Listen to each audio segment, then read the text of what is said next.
Welcome to Sunday morning from the 2024 SuperKarts USA Spring Nationals from the Motorsports Country Club of Cincinnati Kartplex. My name's Xander Clemens. Alongside me, Caleb Vieska, as warm-ups are now underway for round 4 of the 2024 SKUSA Pro Tour Championship for the semi-pro classes.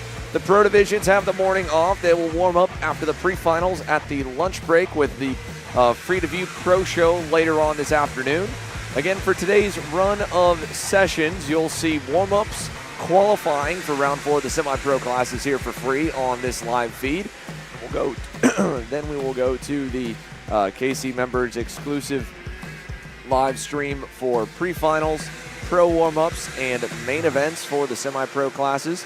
And then we'll transition to the SuperKarts USA Pro Show mains in the afternoon, free to view. So if you want to watch the stars of the Pro X30 and Pro Shifter categories, you'll be able to see them later on today. For now, though, we've got the first class of the morning onto the circuit, and that is the KA100 Junior Division presented by Nash Motorsports. Alongside me in the booth here today is Caleb Vieska, while David Land is covering all the ground down on pit lane for intel here through these opening couple rounds of practice.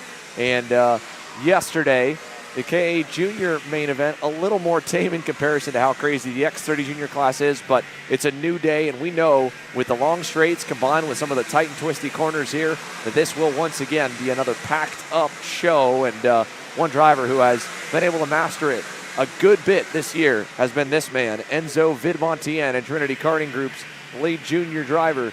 Has had multiple 100cc victories. Yesterday just couldn't quite get the pace that we are so used to seeing out of him. But with a reset here for Sunday morning, he's got another shot at it. And as we get underway with the warm-up sessions for now, he's not necessarily in the top 10 yet, but he's by himself. And we're going to expect him to probably populate towards the upper half of the leaderboard. Good morning, Caleb. Good morning. It's a great day at the racetrack. This beautiful Sunday morning here. The warm-up session's out on the racetrack now, and yesterday in this KA100 Junior class, Diego Ardiles was able to take the win. So expecting a little bit of the same today from this KA Junior class. It's been super action-packed all year for all these drivers with a lot of big names in this class. So we're excited to see the exact same thing here today, as one of the TB karts out and in the wall. That's the 838 there of Ty Fisher, I believe. So Ty Fisher out of this warm-up session early, and definitely not a good way to start your morning, especially on this round number 4 for all these semi-pros. There's a good look at the 817 Hotes driver development entry of Benham Abernathy. He had an impressive day yesterday, really started to show some muscle as we enter the summer stretch of the national season, kind of breaking through towards that lead group. And with, again, a new day of action here today with everything that you've learned from round number 3 yesterday, it's another shot to try and move yourself up the ranks a little bit and maybe snag a first career national podium. Big interesting point, though, new driver that's just gone to the top is the 869 GFC entry of Luca Popescu. Peyton Westcott's gone to 2nd, Chico Brown 3rd, Dean Peterson 4th, and Jackson Deal is 5th. As we check in with another young man who has started to break through the ceiling into the lead group, Travis Pettit has had already a couple of good showings in just a short amount of time with Race Lab Karting and TB Kart. And as you mentioned, Caleb, Ty Fisher out in the wall, not going to get anything out of this warm-up session. At least he's finally got a teammate and is no longer the lone wolf on the lime green machines. Travis was right there with him throughout the entirety of the main yesterday, and both of them taking points at the front of the field. Isaac Melkett on that PSL Karting Bureau Art there, the 875, had kind of a topsy-turvy day at a track that's not terribly far from home. Little Sizzle has won already last year, this year, and with PSL having him as their newest lead junior pilot, they have really found a lot of speed on the full-size package for him. In fact, that added on events with how confident they got going to the U.S. Pro Kart Series at Trackhouse, completing some good runs in the opening couple rounds of the Stars Championship Series. And for a Midwestern kid, the first of 2 Midwestern stops on the SKUSA Pro Tour means a big opportunity to try and show up and show out in your home region. While on the other end, you've got a long trek for the West Coast-based GFC team as we check in with Nico Sarfati, who had a heartbreaking end to his main event on Saturday. Just a rough go of it all for Nico. And hopefully today, the nice part is, again, for all the junior, master, mini, and micro categories, as well as KA senior, however Saturday ended up for you, you can put that away, forget about it, because it's a brand new, fresh start here when you get to Sunday, as we've got issues there for the 887, it looked like, that had just gone around at the top of the S's. But with 30 seconds to go here in this warm-up session, Sarfati's now faded back just in front of yesterday's winner, Diego Ardiles. And it was nearly a Rawlson Performance Group junior lockout in both X30 Junior and KA Junior, with how strong that entire contingent has been. Chico Brown, Victor De Alencar, Peyton Westcott was a rocket ship through that KA Junior main as well. And we've got more issues here at the S's. Looks like one of the Super Tune Tony carts went off. That was Tristan Murphy. You always expect warm-up to be a little bit slippery, but I think probably more incidents than many were anticipating in a part of the racetrack that has definitely gotten a good amount of rubber laid down, and that's through that S's section and the drop-down left-hander. But Murphy's able to continue. Looks like that steering wheel is straight. He's okay. As the checkered waves and a few karts will bail into the pit lane early. Travis Pettit, a 59.762 quick time over Brown, Westcott, Chase Gassiet Lee, and Isaac Malkut. Yeah, then you go back to Matamax Weiland, who finished 6th, Ardiles in 7th. So just a warm-up sessions. We have a couple of drivers out. One of the GFCs there out of this one early. A couple of others. 40 drivers total in this KA 100 junior class, and they will all be out on the racetrack together. So definitely something to look out for later on today. And yesterday, again, they absolutely delivered when it came to the racing action. There's the TV kart of Ty Fisher. But when we look at the results from yesterday, Ardiles was able to get the better of Chico Brown when they had a drag race all the way to the line. Wolney, he won the other junior category in X30 Junior, but finished 3rd here in KA 100 Junior, and the likes of Isaac Malkut finishing 6th, Vidmontien in 7th, Pettit further back in 8th. So a lot of movements, and we'll see if any drivers found some speed overnight, or let's see what they can offer and try and take the challenge to the two Rawlson Performance Group Cosmics out in the front. So definitely a lot of stories coming out of KA 100 Junior, but we shift over to the seniors now, who get set to go out onto the racetrack. Yeah, the KA 100 seniors had a more of a junior characteristic type of main event yesterday. It felt like they were all battling in the lead group quite a bit from lap 1 all the way to the end of lap number 20. But with a couple of laps to go, Finn Bailiff got a bit of a gap, and for a moment it looked like Henry Wheeler and James Overbeck were going to track him back down before they got trapped themselves in a fight for P2. And it was a heartbreaking end for one of those fluorescent blue and yellow comp cards yesterday, and that was Peyton Phillips, who managed to evade the chaos all the way through 19 3/4 of the race lap-wise, but on the final corner coming to the checkered flag, avoiding some of that chaos that was ensuing for 2nd and 3rd. He ended up getting popped in the right rear tire and spun off and into the outside retaining wall. So today is a shot at redemption for the likes of Peyton Phillips to make the most of this debut with J3 and Comp Kart, and his teammate in front of him, Cooper Auclair, also started to really poke his nose towards the upper half of the field. He had a so-so qualifying, but race pace-wise was breaking into the fold, and right behind him, another couple of quick guns. We talked about Overbeck there battling for the lead, leading laps at a good point. He is still chasing that ever-elusive maiden national victory, and today could definitely be the day with how fast that BJR MDR entry is. And right behind him on the War Power Racing Red Speed, Eli Warren was just kind of silently working his way through the pack and hanging towards the front of the top 10 group. But that last little bit might be what he's searching for here in the warm-up, whether it's learning something on his own or trying a little chassis change in a last quick run before qualifying to maybe get an edge up on the rest of the field and go from hanging in the lead group to leading the lead group. And there's plenty more that could do the same. Stephen Miller as well back there in that blue and black Nash Motorsports EOS kart, up and down through the main event, off the racetrack at one point, then back in the lead group again. He had quite a roller coaster of a man, and he was not the only one to have that. Keegan Kaminsky as well, a really chaotic Saturday for a driver that was fast enough and showed up enough in our lead group and on camera. But man, oh man, what I can only imagine what the end of the day felt like for the two of them and many more of. I just want to have a smooth Sunday. I don't want to have any more chaos to be involved in.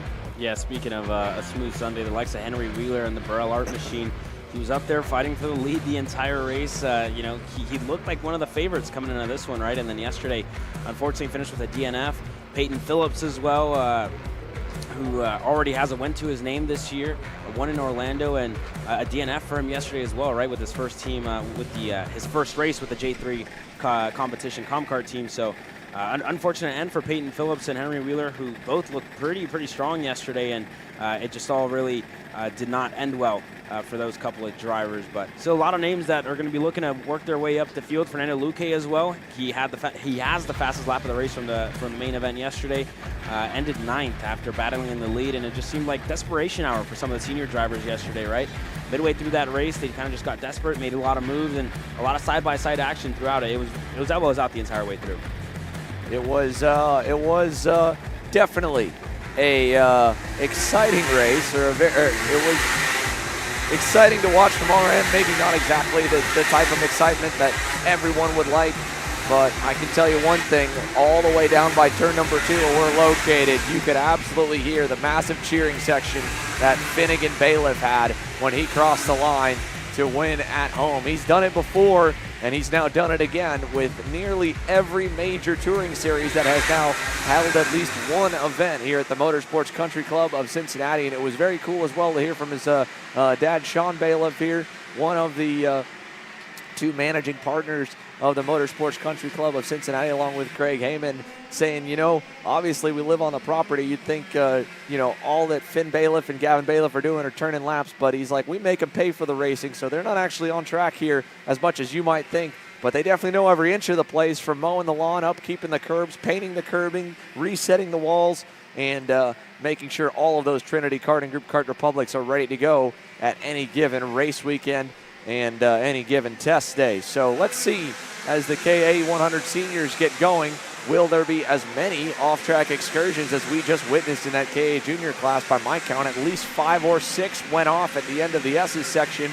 And to maybe add a little bit of a reason as to why we were seeing some of those offs, you can see that this early morning session has quite a bit of shade from the surrounding trees and forest down the run from turn 2 to turn number 3, turn 4, and that also covers that downhill drop-in left-hander at the end of the section as well. They go from the sun into a shaded left, and that massive drop in surface temperature could be the unexpected grip loss that you go from the sunny part of the racetrack to the covered and shaded part of the circuit. It's a cooler morning as well, even from the warm-up yesterday, where we are about probably 5 to 6 degrees cooler in air temperature, just 60 degrees Fahrenheit more or less. We expect it'll get warm again. Might not be as hot as Saturday, but it will definitely start to heat up as the day progresses on. Bailiff's going to set the initial pace, then he'll get bumped. Keegan Kaminsky now to a 59.92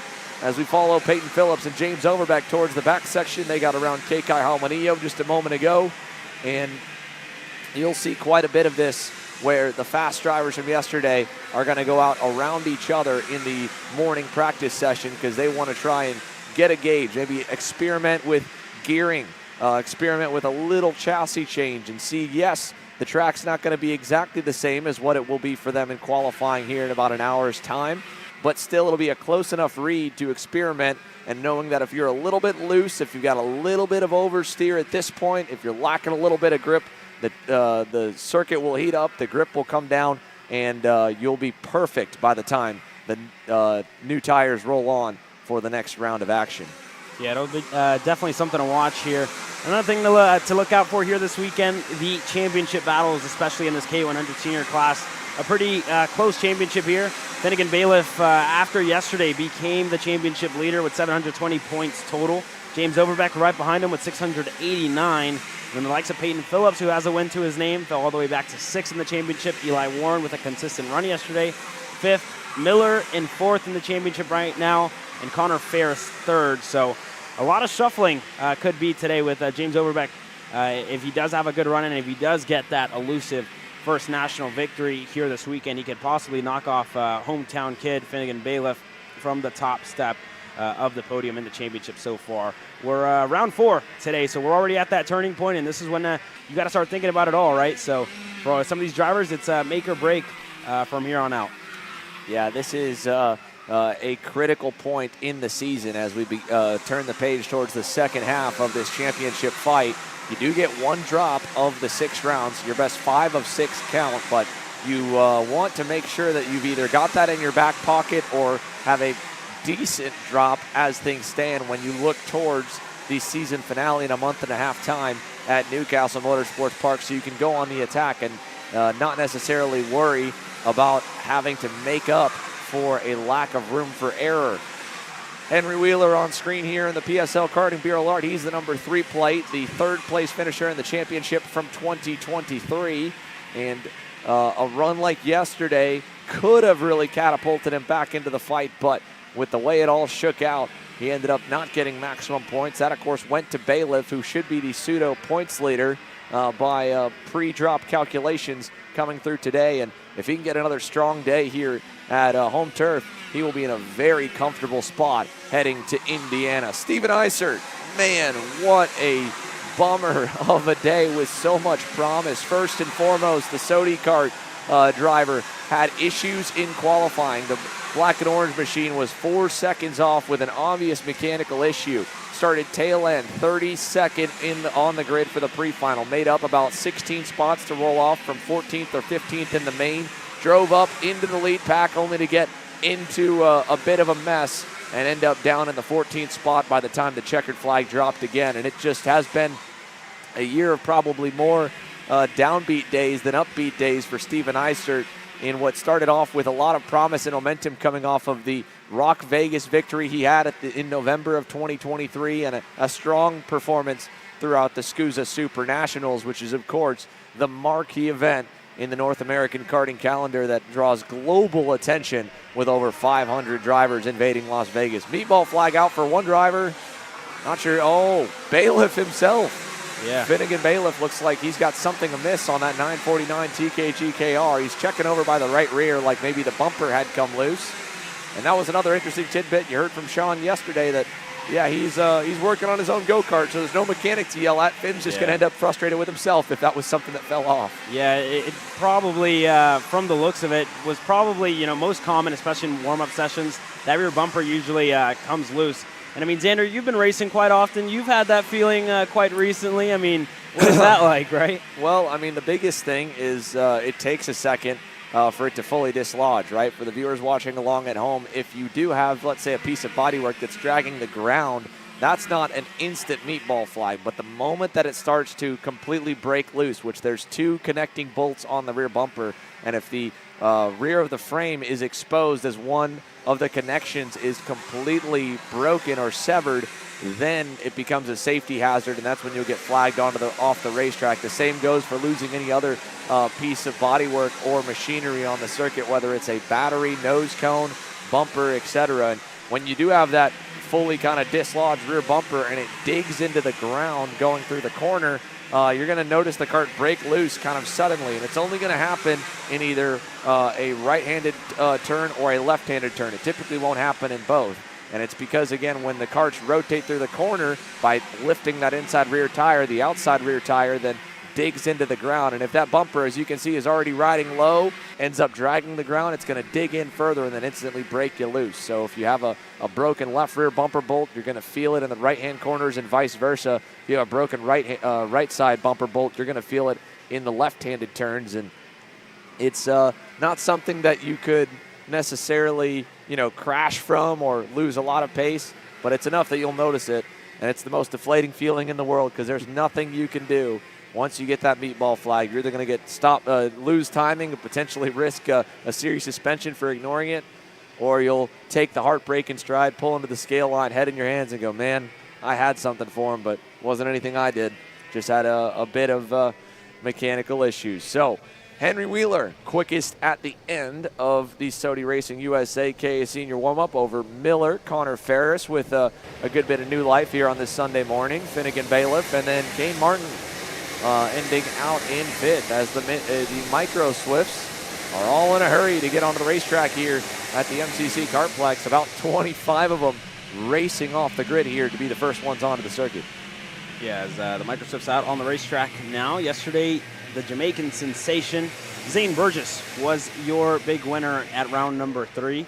And then on this Sunday evening, it's anybody's game as they have to qualify all over again and go through the pre-final and the main event. Santi Orioli, they were side by side across the finish line. And those two drivers, I mean, very, very similar. Zane Burgess was able to get the win both times as Lennox Lockhart goes around on the exit there of the left-hander. And it looked like he collected Marcelo Flores with them. So Flores and Lockhart in the wall here early. And, I mean, both these drivers have had serious pace this week, and especially Flores, who had contact yesterday, and unfortunate end to his main event as well, making contact with, I believe it was Win Gottschalk in that one.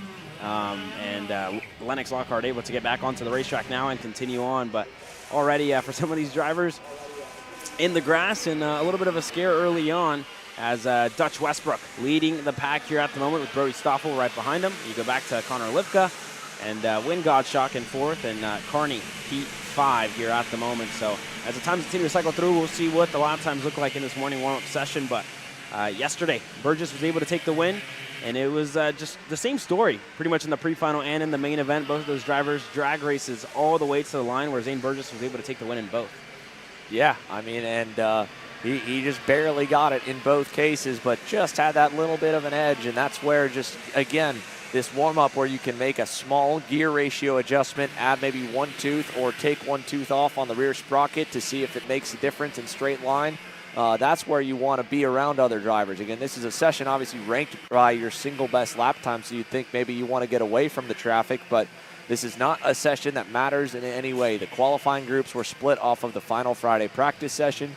This is literally by the name a warm-up. Make sure everything it works, nothing falls off on the go-kart, as unfortunately it looked like something was amiss for obviously Finnegan Bailiff. Better to have that happen now than qualifying. It's also a way for the drivers to wake up here on this Sunday morning and get back into their rhythm once again before things really begin to count with the quali session. Brody Stoffel with a good start here to this one. The 219 at a 66.887, put 4/10 on everyone on the opening lap, but Zane's got himself some clear tracks, so we'll see what yesterday's winner can do to move the bar even higher. How about yesterday's runner-up, Orioli, a 66 flat, just put 8/10 on everybody else.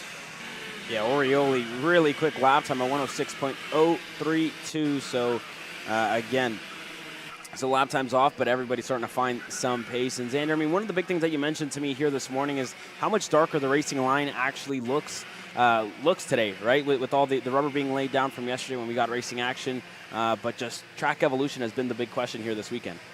Yeah, I mean, we have been slowly keeping our close eye on both the rubber on the racing line and the marbles off of it, and that has been such a fun part of the weekend to this point to kind of pay attention to, because yes, we have seen plenty of track development with this newest iteration of the Avinco tire and the MG tire at the US Pro Kart Series and Stars events, where we are getting back to some of the older days with more rubber being laid down on the line as the weekend goes through, and more marbles and pieces and dust and dirt off the line, and that, you know, delta from being on the standard line and having grip in dry conditions to being off the line and not having grip or running over the marbles has increased.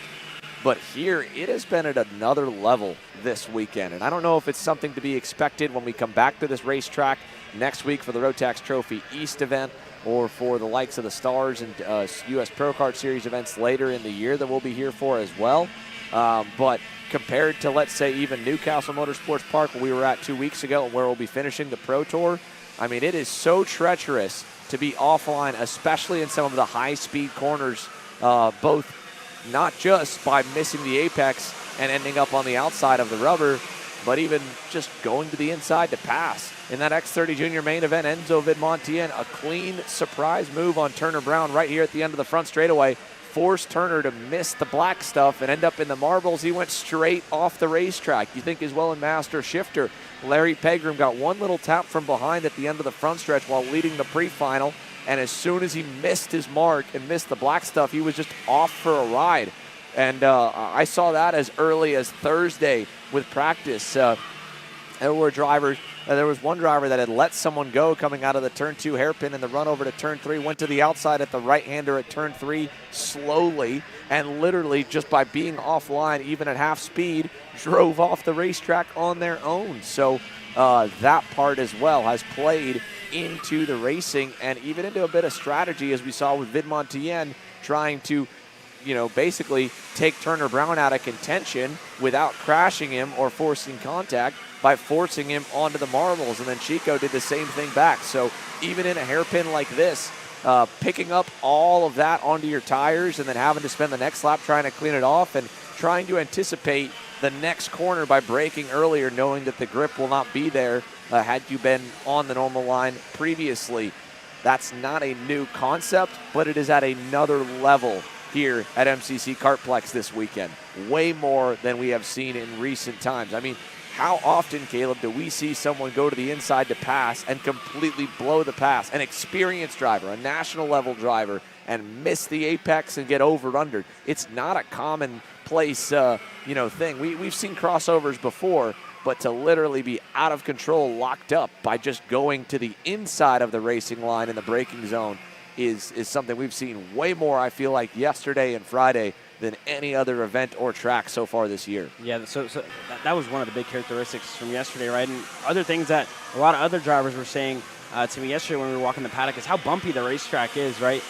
They say it almost hurts their back a little more whenever they're going slow on the in-lap than whenever they're going full speed. But you heard yesterday from a guy like Mateus Morgado, just not really what he's used to, right? Kind of unsettles this kart. And you heard from AJ Myers, you have to kind of deal with that stuff, right? You need to be in and comfortable driving the kart and really telling the kart kind of what to do.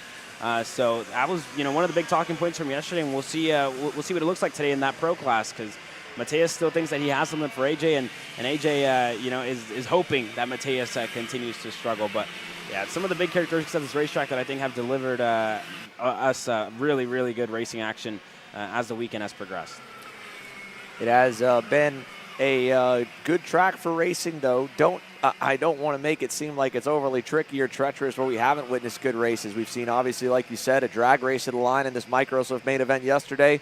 We've seen some crazy battles, and for the most part, we've been treated to a fight for the win in almost every single category in every single race session. And I think Micro will be no different, because we've now got some new players that are starting to look sporty as the checkered flag waves. How about it for Win Godshock on the 225 Team Bannock entry, a 64.44. Nips Burgess by just under 2/10. Orioli third. Cameron Johnson looking better today even than yesterday, where he was already at a pretty good point in the 210 Franklin Motorsports Merlin. And Lawrence Perriman on the BJR MDR entry had a great quali effort, started towards the front of the pre-final, couldn't quite hang there to the end of the main. Oh, wow, on the cooldown lap, we're getting a little bit wild there, boys, through the left-hander, but that shaded corner at the end of the S's, that has been, again, a trouble spot already this morning, and something that I would hope everyone else getting set to go on the racetrack is paying close attention to, because you don't want to be the guy that looks silly and goes off in morning warm-up. Trust me, Caleb, that's the last thing you want to be, and I can say that from experience. The last time I was out on the racetrack for Sunday warm-up, I put it straight off on the outlap. I mean, we've all definitely been there, right? Everybody's been there, and definitely not the best feeling. As the Microsofts work their way into the pits, we get ready to go green for the warm-up session here with the X30 Juniors. This class really delivered us some great racing action with a lot of lead changes and a lot of passes all across the field.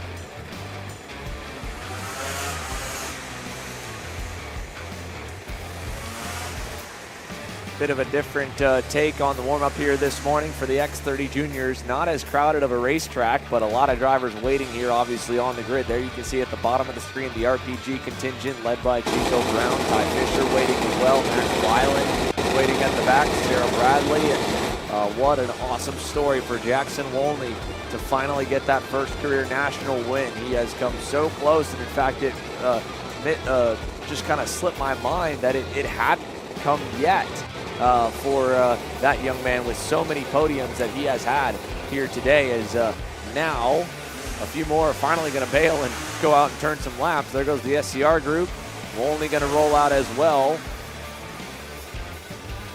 Yeah, and I think some of the Speed Concepts racing mechanics moved one of those RPG carts out of the way so they can go out onto the racetrack, as all the RPGs want to go out together and play some games. Fine, let it be, but they want to go and set in some laps here early in this warm-up session. So already getting a little bit shaky here early on, but all in good spirits as we get ready to race later on today. Yeah, it's going to be fun to watch Enzo Vidmontien try to look for a little bit more. Yesterday, he didn't have necessarily the outright speed. We saw that in the heat race. He had good speed for sure, but again, was playing it smart and would not let anyone who led the race get too far out in front where he couldn't get back around them. And I'm sure some of the other young drivers here who were in that race went back, watched the footage back, and probably were like, okay, maybe I need to do the same thing, like Fausto Arnato, who really turned the wick up by the time we got to yesterday afternoon. Fausto and the Inter MS boys were nowhere near the spotlight in the pre-final, and they found a ton of speed in the main event. Clawed his way up from a midfield starting position and was right in the thick of it all before contact on that final lap. Kind of both gave a bit of a gap to Jackson Wolney, but also took him and Enzo Vidmontien away from really having a good shot at getting onto the podium, as the Vidmontien would fade to fifth and Arnato would get a penalty for the contact that would drop him back as well. So we talk about redemption on Sunday. That's another part of the beauty of the semi-pro divisions format for the weekend. Arnato is going to get another shot, and he's going to enter today with probably a lot better confidence in his piece and his speed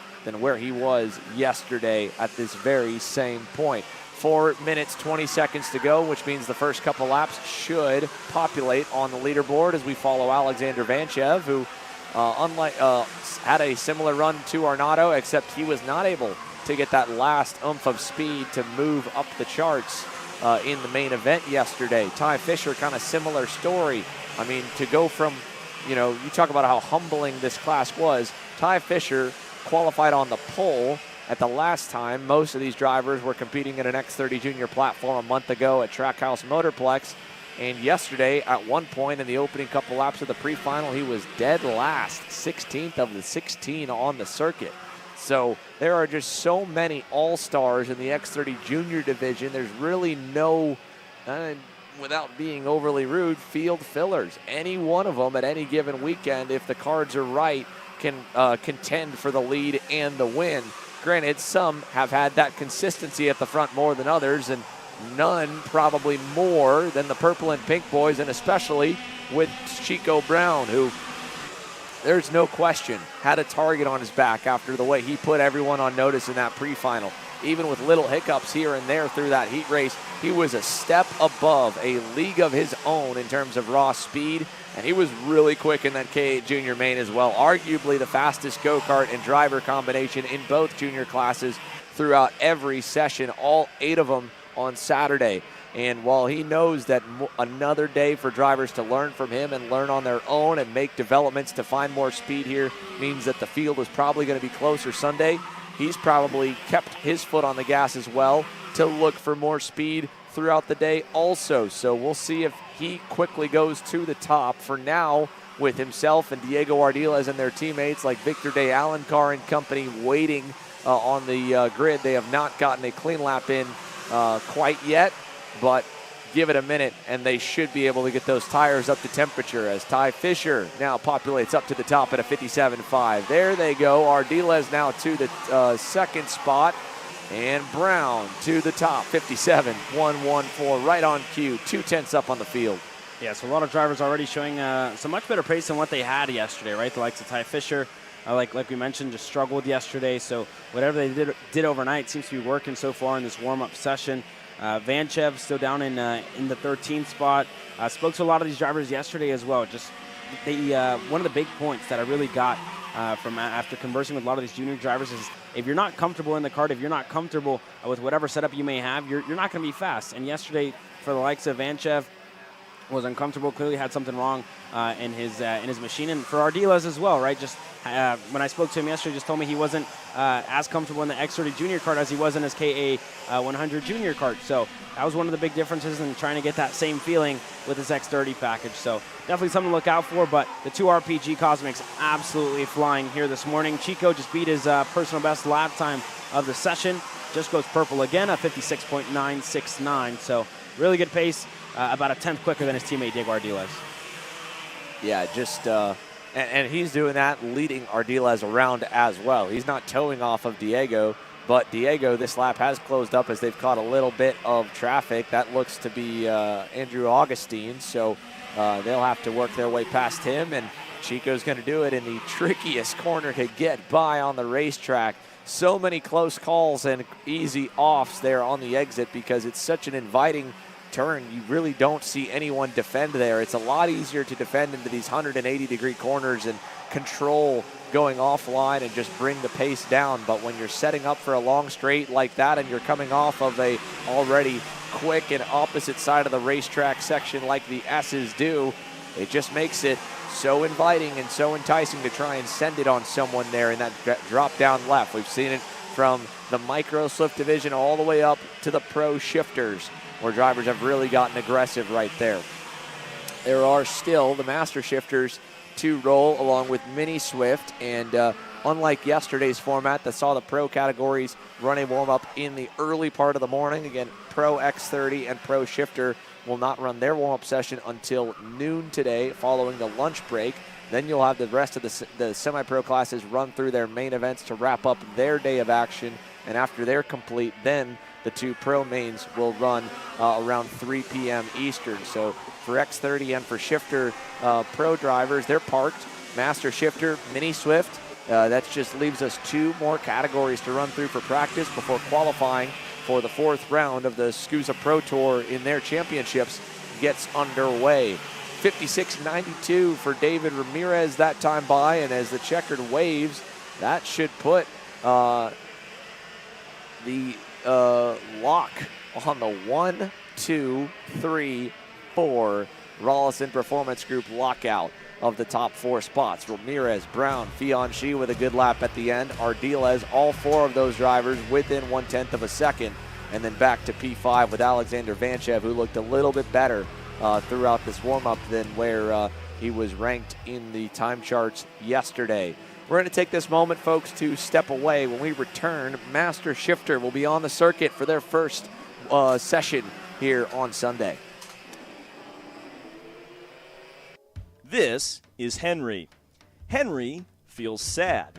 Henry feels sad because it's time for his next big race and his go-kart is in bits. Henry doesn't know that Acceleration Kart Racing is the United States' #1 shop for all of your karting equipment needs. Henry also doesn't know that Acceleration Kart Racing can deliver anything from tires to race suits and even wheels directly to your front door or to the racetrack itself quickly and efficiently, with tech support available 6 days a week. Poor Henry doesn't even know that Acceleration Kart Racing offers free shipping to mainland USA on selected product if you spend $200 or more. Do yourself a favor. Go to accelerationkarting.com and make sure that you are never left stuck on the pre-grid with Henry. Be smart and don't be like Henry.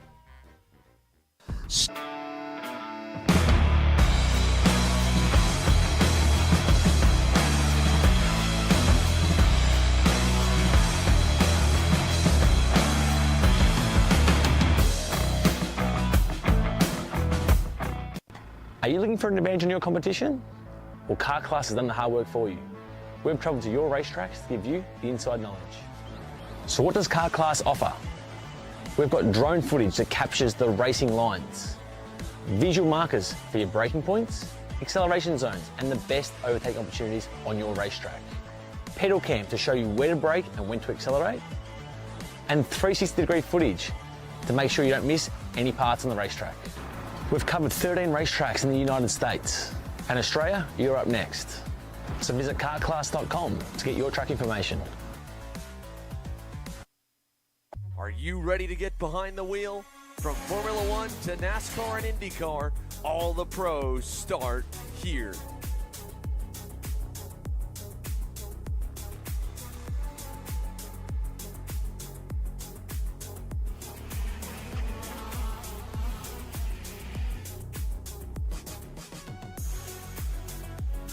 For more information, check us out online at mcckarting.com or call us and go racing today.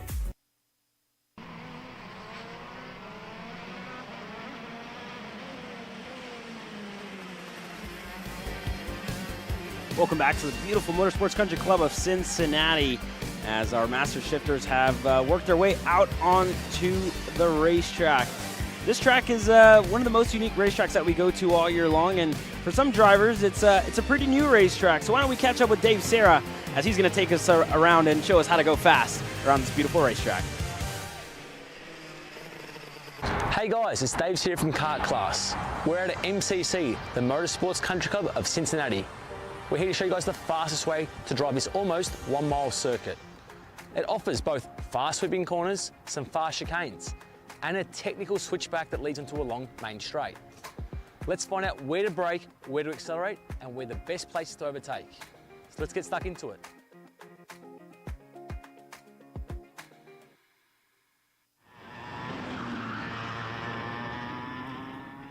So as we start our lap at MCC, the Motorsports Country Club of Cincinnati, drivers want to approach turn 1 basically flat out, barring the shifter category.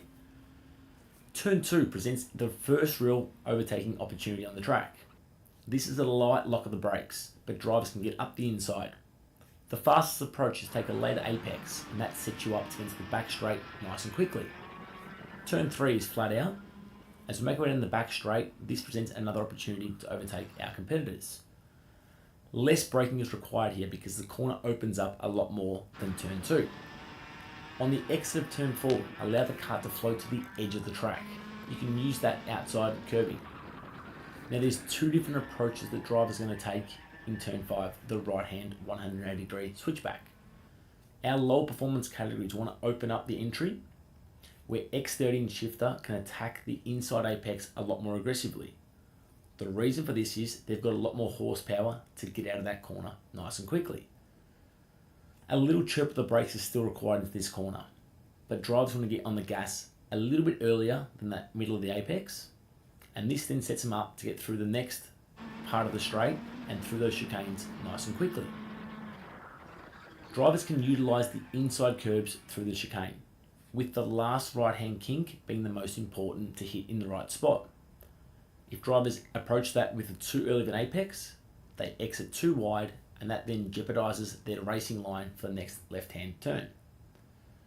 You want to turn in a little bit later so you can hug the right-hand side of the track, and that then opens up the left-hand turn before it goes up a hill. The key here is to lightly lock the brakes, but get on the gas nice and early to exit over that hill with a little bit more speed than your competitors. Once we've utilised the whole track, we start to go over a little crest, and now we're making our way into a long left-hand sweeping corner. Not too much braking is required here. We want to try and use the long circumference of the corner to slow the speed down.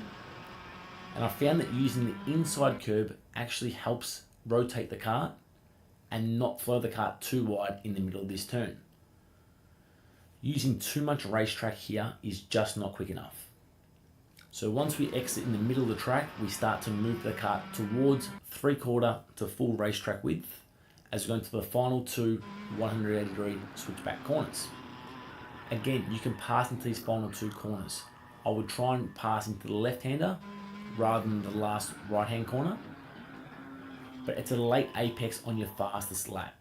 So a late turn in on the gas nice and early, and you can start to utilise that inside curb at the very back end of the left-hand turn. Once we exit, it's in the middle of the corner, and not too much braking is required into the final turn because of the speed that we have into that final turn. On exiting the corner, try not to drop a wheel because there's no exit curbing on this part of the track, and then run a nice straight line approach to the final start-finish line. That's a lap of MCC from Dave Serra at Kart Class. Enjoy the weekend's USPKS race, and good luck to all competitors.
Always good to have Dave Serra from Kart Class as someone to help learn a racetrack. If you'd like to learn more about that, you can head to kartclass.com or check them out on Instagram or Facebook at Kart Class, a proud partner of Kart Chaser that has previews and full tutorials on how to go fast at a number of North American circuits and a number as well of individual driver coaching specific videos like learning from four-time Super Nationals champion Danny Formal of how to get around on a racetrack with a 6-speed front-braking gearbox beast of a machine that is a shifter kart.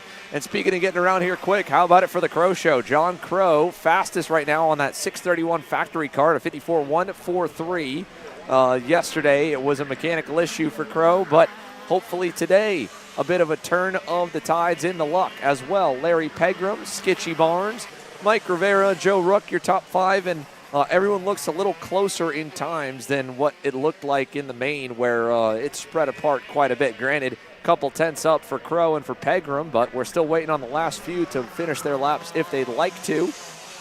Or on the other end, it was a perfect day for Maranello USA. Brian Chatfield, Skitchy Barnes, and of course Joe Ruck scoring a win after qualifying right in the middle of the field and not necessarily getting to flex his muscles and show off how fast that red and black machine was until we got to the final, because even in the pre-final, Skitchy and Joe were a little ways back from the leaders until ultimately Luca Bartone and Larry Pegram came together, and both of them went way off down at the end of the front straightaway. But as they come to a close, the engines are fired up already for Mini Swift, and it'll be our final practice session of the morning for those of you following along. Following the Mini Swift class, it'll go straight into qualifying with KA100 Junior, and again, all of this free coverage available for today's schedule. We had that up a moment ago. That shows you when all of the different rotations through the day will go. We have warm-up going on right now. Then top of the hour, we go into qualifying for all of the divisions, all of the semi-pro divisions. Pre-finals for semi-pros as well. We'll kick off the KC Premium section of our live feed. That's if you're a KC member, by hitting the join button down below. You'll be able to watch the pre-final for the semi-pro classes, the warm-up sessions for the two pro divisions, and the main events for the semi-pro classes. And then for the SKUSA Pro Tour in 2024, you are able to watch the pro finals for free. So if you're just watching the free coverage, again, we'll see you back at 3:20 p.m. Eastern for the final two main events from Cincinnati. Now, Mini Swift yesterday, that had some chaos in it, Caleb. Yeah, definitely, right? The results after the big scrum in that Mini Swift final were just a little bit of a mix-up than what we saw in the pre-final. Ashton Moon fought for the lead. Royce Vega was up there at one point. Nico Katowski just couldn't get it done in the end, but had a lot of pace. Arguably was quicker than Ashton Moon. He held the fastest lap of the race yesterday at 102.198, but just could not get the better of Ashton Moon in his Super Tune USA Paralympic. So Ashton Moon, definitely the driver to beat here this weekend in this Mini Swift category. Rocco Simone was in fourth at the end of yesterday. Josh Bergman showed promising pace towards the end, ending fifth. But a lot of movers and shakers, right? Your pole sitter, Nico Orbezo, in the pre-final just fell all the way back to the tail end of the pack, and then at the end of it worked his way up to eighth in the main event. So Let's hope that more drivers can become contenders here today to really take the fight up to Ashton Woon and some of the leaders here today for their main event. And the nice part, again, is they are able to kind of get around to anyone that you'd like to in the warm-up session. There's no grid order. They're obviously sent out in the order that they finished the practice session on Friday for qualifying, and then the races, gridded based off of the previous session. But for warm-up, you can go out around anyone that you like. So if you have a buddy you want to run with, or if you have a fast driver in mind that you'd like to try and follow and learn from, well, this is the time to do that. So a couple of different faces here in this first group across the line. First up, I believe, is the 177 of Isaac Payne. He leads across as Marco Samitz, BJR MDR entry, runs right behind him. John McClellan, and then Ashton Woon, yesterday's winner, in that mix as well on the red and white Super Tune USA Paralyn. Then there's another group a little further back of a couple, and it doesn't really look like many have opted to go out by themselves. Only one driver, I can tell, all on their lonesome about half the track back. The rest kind of in packs and clumps around the circuit. There's a look at the 140 of Josh Bergman, caught up with his family a little bit at yesterday's podium ceremonies. A good day of progress for Josh in his rookie season in the Mini Swift category. A race winner, got his maiden win back at the SKUSA Spring Nationals here a year ago in the Micro Swift category over in Salt Lake City, Utah, and then parlayed that into some really good momentum to finish out his Micro Swift career before moving up and moving over into the Trinity Karting Group Kart Republic fold for 2024 and lining up on the Mini Swift grid. And yesterday, a rougher qualifying effort put him on the back foot, but he worked and marched his way up the grid and was battling with his teammate, Rocco Simone, whose wealth of experience and pedigree speaks for itself with his international caliber, both here, back home in Canada, and of course, across the pond over in Europe. He has had a very busy schedule. That is Isaac Payne, who we just saw a moment ago, going off the racetrack down at turn number 3. An awkward place that you don't normally see a lot of guys go off, but just as I mentioned, it's not the first one I've seen drop a tire in that relatively easy flat-out right-hand bend, because there still is a big loss of grip if you're off the black stuff and just a little bit off the line. Yeah, so definitely for some of these drivers going to want to stay on the racing line here today as the weekend has progressed. We've seen what happens if you just find yourself way off the racetrack, but they continue to progress. Lap times, Rocco Simone still the fastest driver, 63.879. The drivers here on your screen, Royce Vega in this mix with, I believe that's Maxwell Macha, and I think it is. Marco Samet just went quickest, and everybody continuing to set in some pretty good lap times. Nino Katowski, the kid who was finished second yesterday in the main event, has really good pace here this morning, as well as Maxwell Macha, who goes purple with 63.346. So lap times continuing to come in, and these drivers continuing to get warmed up here this morning before they get right into the racing action later on today.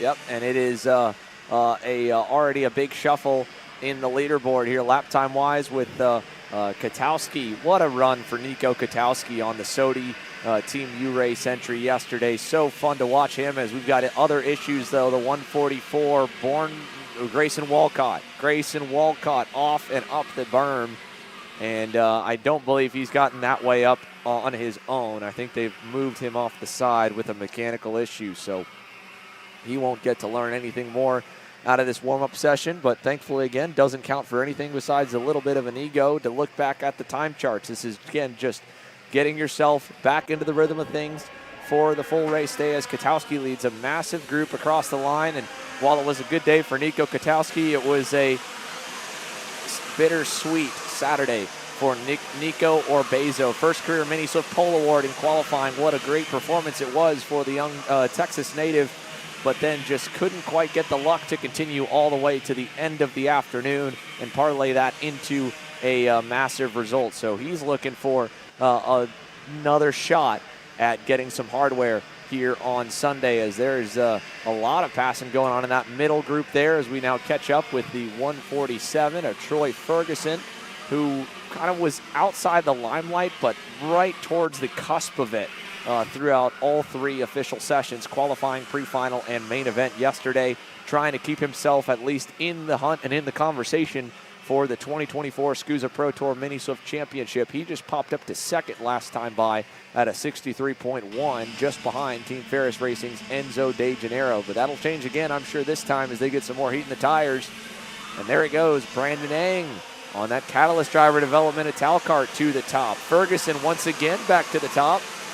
And that was a prime example of a perfectly positioned lap. He was lined up behind Rocco Simone, a couple car lengths away to start the lap, reeled him in, caught him, and down that long front straightaway got a little bit of a toe before passing him down at turn number 2. You'll see probably a lot of them try to maximize playing the game of the toe in qualifying when it really counts. And I don't think they'll be the only class to do that either. All of the KA divisions will be looking to do the exact same as we follow Samet and De Janeiro here through the back section. They should get to the line to start one more lap if they would like to do it and maximize the time. The time to beat a 62.742 as they have all picked up somewhere 4 to 5 tenths. Sorry, John McClellan, my mistake, mixed up one of the dark blue machines. That's the Nash Motorsports entry of John McClellan. He'll move up to 7th on that lap, pass up Samet. They will not go to the top. Royce Vega will, though. The Texan to P2 over, right behind his California-based teammate, Troy Ferguson. So it's a Benek 1-2 here in TKG Mini Swift so far in warm-up. Aguillon on the MPG Motorsports Orioli Kart Performance entry, 3rd. Mika Baruch on the Sodi in 4th, and Alexis Bayarjan on the PSL Beryl Art from Canada, P5, about 2 tenths off the pace. Yeah, 2 tenths off here at the moment, but for one of those two Beneks that's currently leading this warm-up session, Royce Vega, your championship leader after yesterday, and about 100 points clear at the moment from Ashton Moon, who currently sits in that 2nd spot. Rocco Simone sits in the 3rd spot. Samet in 4th and Bergman in 5th. So this is all how the championship looks going into round number 4 later on today. But spoke to Vega and his dad at the end of yesterday, and his dad was telling me as long as the kid can figure out the qualifying session, he will definitely be up there as the day progresses. Joked around with him a little bit, and they were saying that he always likes to make it a little difficult for himself, likes to have fun throughout the racing action, and doesn't have the best of qualifyings and has to make all the work up whenever you get to the racing action. That's really a big point that I got from it, right? How important qualifying is, especially when you don't have progressive heats to really work your way up the field. You only have a pre-final, and you need to be on it from the start, especially this warm-up session and then qualifying later on today. Well, with the final lap underway and Aaron Likens spooling up that checkered flag, Troy Ferguson has now improved all the way to a 62.5, 2 tenths better than where he was before. He's still looking like he'll complete this lap here. So final time for everyone on the circuit before it matters in qualifying, as this wraps us up for warm-up, and KA Junior is already starting to populate the grid for qualifying. They'll make their way into the pit lane, and you'll take a look one more time at the final results here from TKG Mini Swift's warm-up session. Benek 1 and 2, Ferguson over Vega, Aguillon, Baruch, Bayarjan, Josh Bergman, they're 6th, Brandon Ang 7th on the Catalyst Ital Kart, Lorenco Varela on the Sodi in 8th, Nico Orbezo, yesterday's top qualifier, 9th, and yesterday's winner, Ashton Woon, completing the top 10. Only one driver did not put a lap in. That was Valentino Santillan, so not sure what was the problem for the 1-1-2, but he does not get a single lap time turn here in the warm-up session of the 33 Mini Swifts. But we'll transition to get set for qualifying. We'll step away, folks. When we return, it's time to line the grids for racing action here from the club in Batavia, Ohio.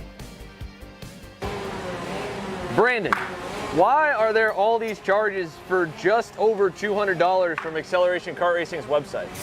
That's because AKR gives you free shipping on orders of $200 or more within the continental US. Okay, but I thought you were just getting a pair of gloves. That's what, 70 bucks? But if I'm getting a new pair of gloves, I might as well get a new pair of shoes to match. And then on top of that, I'll get a neck brace because with the shipping, it's basically free. Yeah, I do not think the math checks out on that.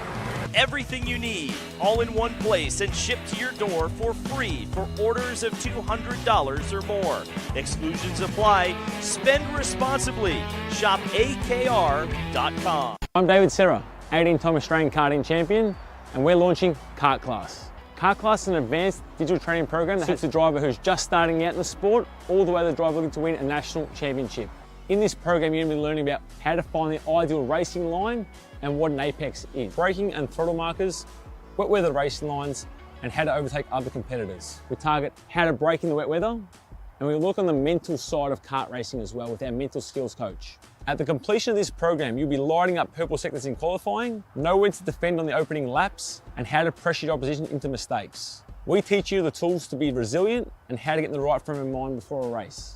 We look to complete the whole package by getting a strong mindset, a driving style to suit all conditions, strategizing your race, and getting the last 1% from your team. We'll teach you how to win the final lap of a race, driving the wet like Max Verstappen, and creating the perfect bubble for yourself to mentally be in the zone. To find out more, click the link below.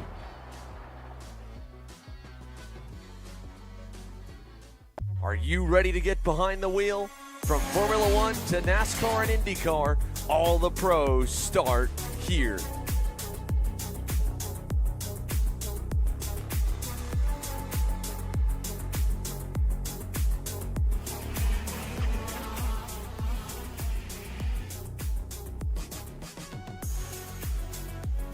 For more information, check us out online at mcckarting.com or call us and go racing today. USA, a top-level performance team with unmatched hospitality, offering a full-service driver development program with year-round testing available in Miami, Florida, and the official North America racing team of Parolin Racing Chassis. Chassis and parts available at ParolinUSA.com.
Showtime for Nash Motorsports KA100 Junior, the first of two groups for qualifying. These are the bottom half of the results from Friday happy hour. So the first of the two have to hit the racetrack with a little bit lower surface temp and a little bit less rubber laid down. Cash Felder was the quickest yesterday in this group. He was also one of the first ones below the cut line. He was the first one to lead them out, but he's going to drop back one spot, try and set himself up for a toe lap on laps 2 and beyond. Based on quali yesterday, the drivers will get somewhere in the range of 3 to 5 laps, depending on the pace and speed of the class and where they head out onto the circuit. If they take their time and slowly creep around on the outlap, all of them getting 5 minutes to try and get a time in and position themselves nicely for the pre-finals later today. A few packs around the racetrack. There's a couple of Super Tune USA Tony karts led by Tristan Murphy here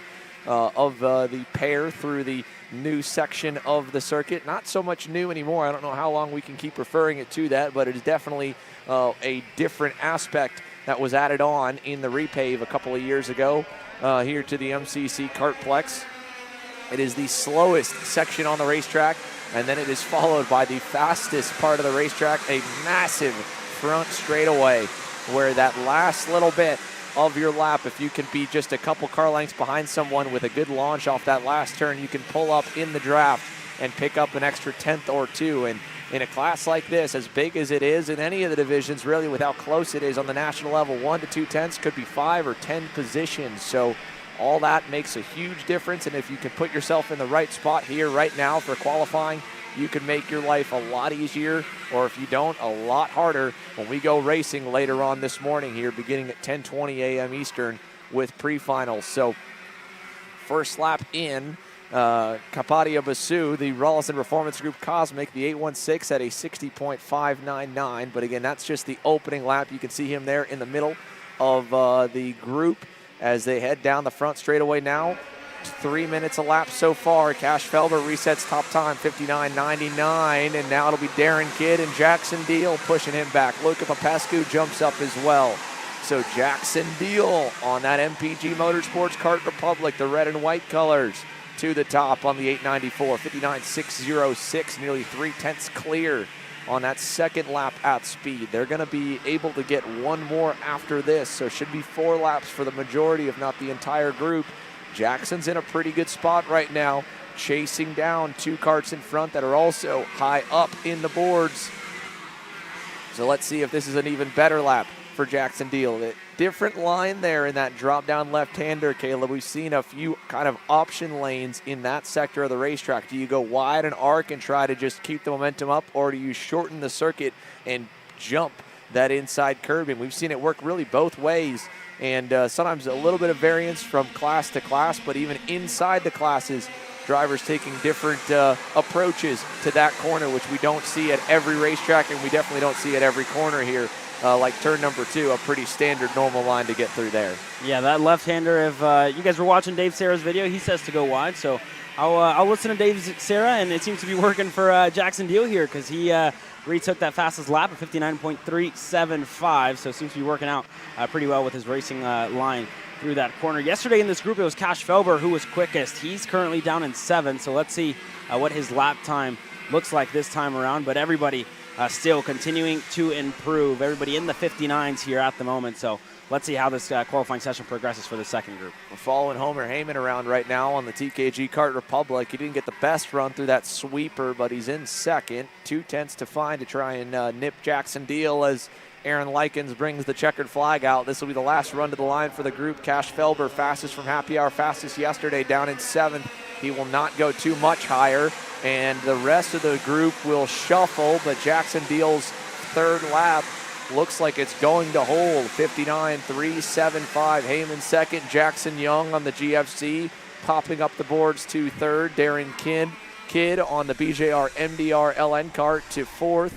Jensen Michelke on the Super Tune Tony kart. We saw him early in the session running with his teammate Tristan Murphy. He completes the top 5. Augustine 6th, Murphy 7th, Felber down to 8th on that final lap. Luca Popescu in 9th, and Ariv Kapadia Basu rounding the top 10 as they begin to make their way towards the pit lane, and the fast group has the engines fired and ready to roll directly after. So the benchmark time, a 59.375 from Jackson Deal. I would imagine we're going to be somewhere in the high 58s for the pole award. I would bet around a 58.6, 58.7 to be the time that you need to snag to lead us to green in the pre-final later on today. But we will be probably watching the likes of Turner Brown as the initial benchmark here because of how quick he looked yesterday. He had to start from the tail of the pre-final after getting disqualified for not having the double nut on the weight. Not a performance issue, more of a safety issue. but either way, it forced him to the back foot, and he had to work his way up the grid. He had a great run up nearly 25 positions in that pre-final to crack the top 15, and by lap 5 of the main, he was in 5th, right on the cusp of the lead pack. So hopefully today his job will be a little bit easier, but already you can see everyone else saying, you know what, I don't want to lead this group. I want to follow someone fast, and Turner no different. He's pulled off to the inside here and is slowly creeping his way around turn number 4. Yeah, and a couple of drivers who really waited to go out of the pit lane. Both of the TB karts of Travis Pettit and Ty Fisher were the last ones to go out. So similar strategy to what they had yesterday. Want to be in good track position here, because this is really what it's all about whenever you come to a qualifying session with this many drivers. You need the track position, especially with everybody being fast. You may catch up to some traffic, and you want to find yourself in a good spot to have a good qualifying session. As Enzo Vidmontien and Chico Brown again pull to the wayside, and the National Motorsports drivers want to be right behind them. That's Kane Martin here, who's right behind both of those really quick drivers in Chico Brown and Enzo Vidmontien. Want to take a moment here during the outlap of this session here. This is a family endeavor, a family sport, and a happy Father's Day to all the fathers out there watching along online and here in the paddock as well. It is such an intense sport on the commitment side to be able to travel across the country, across the globe, and spend every weekend you have, every dollar that you have extra, and even then some, to try and make it all work. And I'm sure for many of these kids, as they get older into the junior and senior ranks, begin to realize the level of commitment it takes from the rest of their family to make it happen, to be able to be on the grid. So for all of us here at Kart Chaser and Superkarts USA, happy Father's Day to all of you here in the paddock. Over 220 drivers and plenty of families and friends here watching along, both at the club here in Batavia and at home. It is our pleasure to bring you all the action and hopefully give you the opportunity to watch your son or daughter perform here on this beautiful Sunday morning. So now, after a very slow outlap, it looks like we've gotten them all up to speed. They've sacrificed one lap to try and position themselves. We will see if that will still be a good enough strategy to get up to tire temperature and tire pressure of where you want to be by the 3rd lap, because that's really the last lap they'll have at this point. Peyton Westcott going by Enzo Vidmontien there, end of the straightaway. Turner Brown leading this group. They will not get any good laps initially.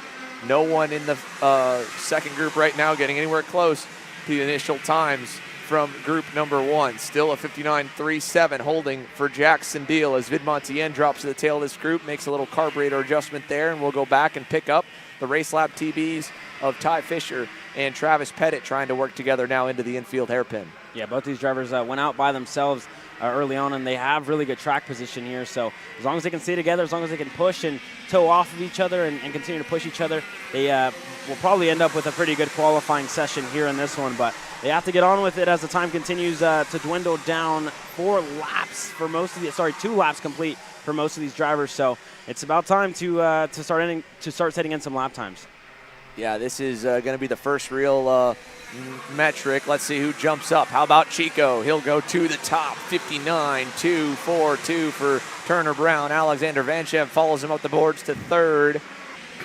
Doesn't look like anyone else was able to crack the top 10. Just those 2 for now. There go the TBs. 3rd and 4th for Travis Pettit and Ty Fisher off the rip. They'll go to the mid-59s for now. Like I said, I still think they're going to get down into the high 58s, maybe a mid-58.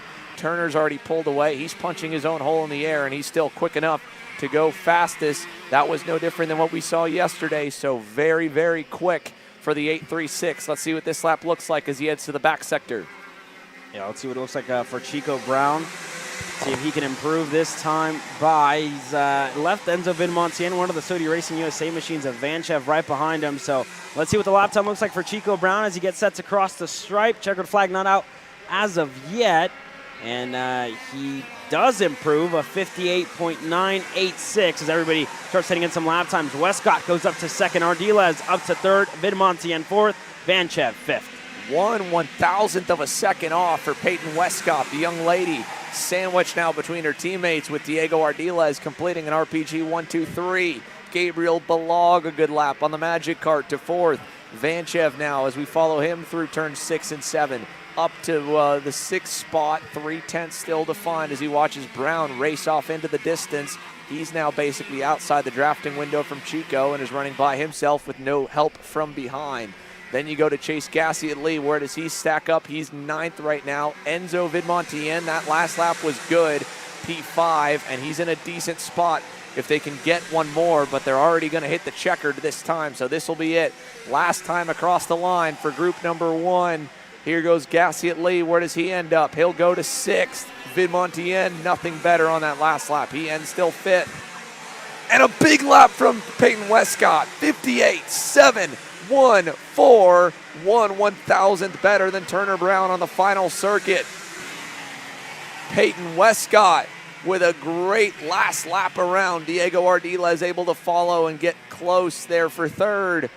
But the young lady from California will lead us to green later this morning. What an awesome final run to the line. Peyton Westcott, your pole award winner here provisionally in KA Junior. Brown, Ardiles, Ty Fisher, a good lap at the end, but not anywhere close to the Cosmics there that lock out the top 3 spots with 3/10 and some change on the rest of the field. Travis Pettit 5th, Belag 6th, Dean Peterson a good lap late. He jumps up into the top 10 to 7th. Vanchev pushed to 8th. Vidmontien was 5th up until the last group came across the line. He gets pushed down to the 9th position. Chase Gassie at Lee down to 10th. But Peyton Westcott, congratulations. Our first pole award of the morning goes to the 898, and she'll roll her way into the scale line to go through scaling and post session tech as we now fire the engines for your KA100 seniors. Drew James, the first driver that missed out on the fast group, will be the one to lead us off for group number 1 on the Trinity Karting Group Kart Republic. He had a bit of a day to forget yesterday, but the nice part about being a part of a tent like that is they've got the race winners data. Finnegan Bailiff, he can learn from him overnight and see if he can't find whether it's in chassis, engine tuning, or driving, or maybe a mix of all 3 to get that last little bit more of speed to challenge for the win here today on the new day of action, round number 4. So they'll all get released, and just like in K8 Junior, a few of them are going to instantly start to drop back and fade into a good spot. Now, there were 3 drivers that were really quick yesterday that are in this slow group, and they have opted to go out towards the back of the pack with a big gap to the rest of the field. Stephen Miller was one of them, and let's see as they slowly parade. Miller and Keegan Kaminsky going to try and run together once again and give plenty of space up front so they don't hit traffic when they start to roll at full speed. So Stephen Miller and Keegan Kaminsky, 2 that we would expect to potentially go to the top here in group number 1 for KA Senior. But the downside again, Caleb, by waiting that long here on the outlap, they might sacrifice the opportunity for 1 additional lap that the fast group will get and the first half of group number 1 should get as we follow the 913 of Jorge Ortiz, AKT Racing Team Energy, over into turn number 4. Yeah, and yesterday Kaminsky was able to finish on the podium, really just snuck on there in the end, but let's see what it looks like for Miller and Kaminsky as the race progresses. But yesterday in total, in this K100 senior class, James Overbeck was the driver who put it on pole. So let's see what it looks like for group number 1 here at the moment as they try and set in some good lap times here early. Just got a glimpse there of the Apex Racing Group red speed of Jordan Hernandez, a long trek from sunny South Florida in Miami up here to Cincinnati, Ohio for this weekend's SuperKarts USA Pro Tour. Finds himself, unfortunately, here in this first group as we watch now Drew James closing in, and one of the Nash Motorsports EOS carts does have a broken right rear bumper. We mentioned that in the warm-up earlier on of what will happen. I believe that is going to be the 984 of Quentin Angeli. So Quentin is going to get the meatball flag probably next time by, and that will basically mar him to the tail end of the field, sadly, not getting a lap at speed. James able to get around him, still chasing.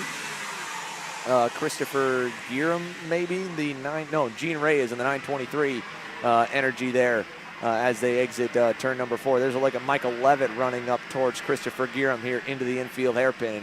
First lap in for Stephen Miller and King Kaminsky. Already they've got 2.5 tenths over the field as Kekai Halanillo on that red-black and yellow, Team GWR Gillard, rockets his way up the S's and over towards the back section. So the time to beat, a 58.811 on the outlap. A great start for Stephen Miller to try and hang up front. He did a good job yesterday, him and Kaminsky both, to be able to stay in the top 10 starting spots for the pre-final by working together here in group number 1 qualifying. Drew James will go a little better on his lap. Second time out, 58.710, but we'll wait for Miller and Kaminsky to hit the line, and I'm sure they'll populate once again back up towards the top, and there they go, first and third. Miller, a burner right there, 58.288. He just put 4/10 on everybody, Caleb. Yeah, really good lap time for Steven. Kaminsky as well had a pretty good one at 58.717. So 4/10 off of Steven. Drew James in second here at the moment. There's that driver on your screen. And then you go further back, Jorge Ortiz running up your top 5. But still sitting in some pretty good lap time. Stephen Miller, again, qualified second from group number 1. So that's probably going to be a little bit of a heads up to everybody else. He was close to putting it on the pole when James Overbeck got it done. But let's see if Stephen Miller goes faster this time around. He has a clean racetrack, no draft, though, for Miller. So let's see what it looks like for that Nash Motorsports machine this time by. Yeah, another good exit there, and Miller coming across the line now. Let's see. Oh, GoPro came off there for Stephen Miller. A little bit of weight loss. Hopefully that won't hurt him in the scale line. Did not go faster and just dropped a tire big time there in turn number 1. So this lap will probably be blown as well. Miller's going to have to probably sit on that 58.28 because he's not going to have time to get to the line for another lap. Keegan Kaminsky will, though. He's going to get a shot to maybe close back up to Miller on this last time by. That last lap was good for Kaminsky's GFC. He was able to populate up to second and nip Drew James. Still 3/10 to be able to get by Stephen Miller as he's going to catch up to Christopher Gierum on this last lap. Oh, man, Kaminsky had to make it past there. That's going to probably hurt this lap. And, yeah, he is not happy about that, Caleb. You just saw his arm go right in the air. Yeah, unfortunate there for Keegan. So, and he was probably on a burner with how quick he ended up catching up to that driver. So, unfortunate for Keegan Kaminsky. Let's see if he either comes in or wants to close this one out for Keegan. But everybody cycling their way through the line. It's still Stephen Miller at the top. Kaminsky goes across to 58.9, so nowhere near. Miller's fourth lap, actually, a 58.151. So was that the lap where he dropped the tire? Goodness gracious, Stephen Miller. Wow. Hanging it on the edge. Sometimes it pays off there. And he didn't drop it all the way off the edge, just enough to kick up some dirt. But Stephen Miller, 58.151, a 4/10 gap back to Keegan Kaminsky. So that's a good session for Miller. And sadly, that last lap, like you said, Kaminsky catching traffic probably cost him a shot at starting in the top 10 here. But we won't know that until the Fast Group releases Finnegan Bailiff and Henry Wheeler, our top couple finishers from yesterday, and our fastest two from Friday Happy Hour will get set to lead the field to green and try to best a 58.151. So I don't know how much faster they'll be able to find. I would think maybe a 57.9 might be the money lap to put it on the pole. But we're going to find out. We won't have to wait too long. Yeah, let's see if any of these drivers decide to play some games here. We saw it in the KA100 Junior class, and we saw it a little bit yesterday. And as I say that already, drivers pulling off to the wayside and going super slow here. So let's see if they get a move on here pretty quickly. Wheeler at the moment in front. Finnegan thinks it's enough waiting time, going to go ahead of all these drivers. But you see how many drivers here pulled off to the side. Anybody can go on pole. Anybody can put it up at the top, and they all know it. Yeah, and it's just that last little difference, right? That 1 to 2/10 catching a driver at the right moment, not at the moment that the way Kaminsky caught Christopher Gierum in that first session, but getting to their bumper right at the finish line. That's what you're hoping for. So you got to have a lot of faith in the guy in front of you to hit his marks.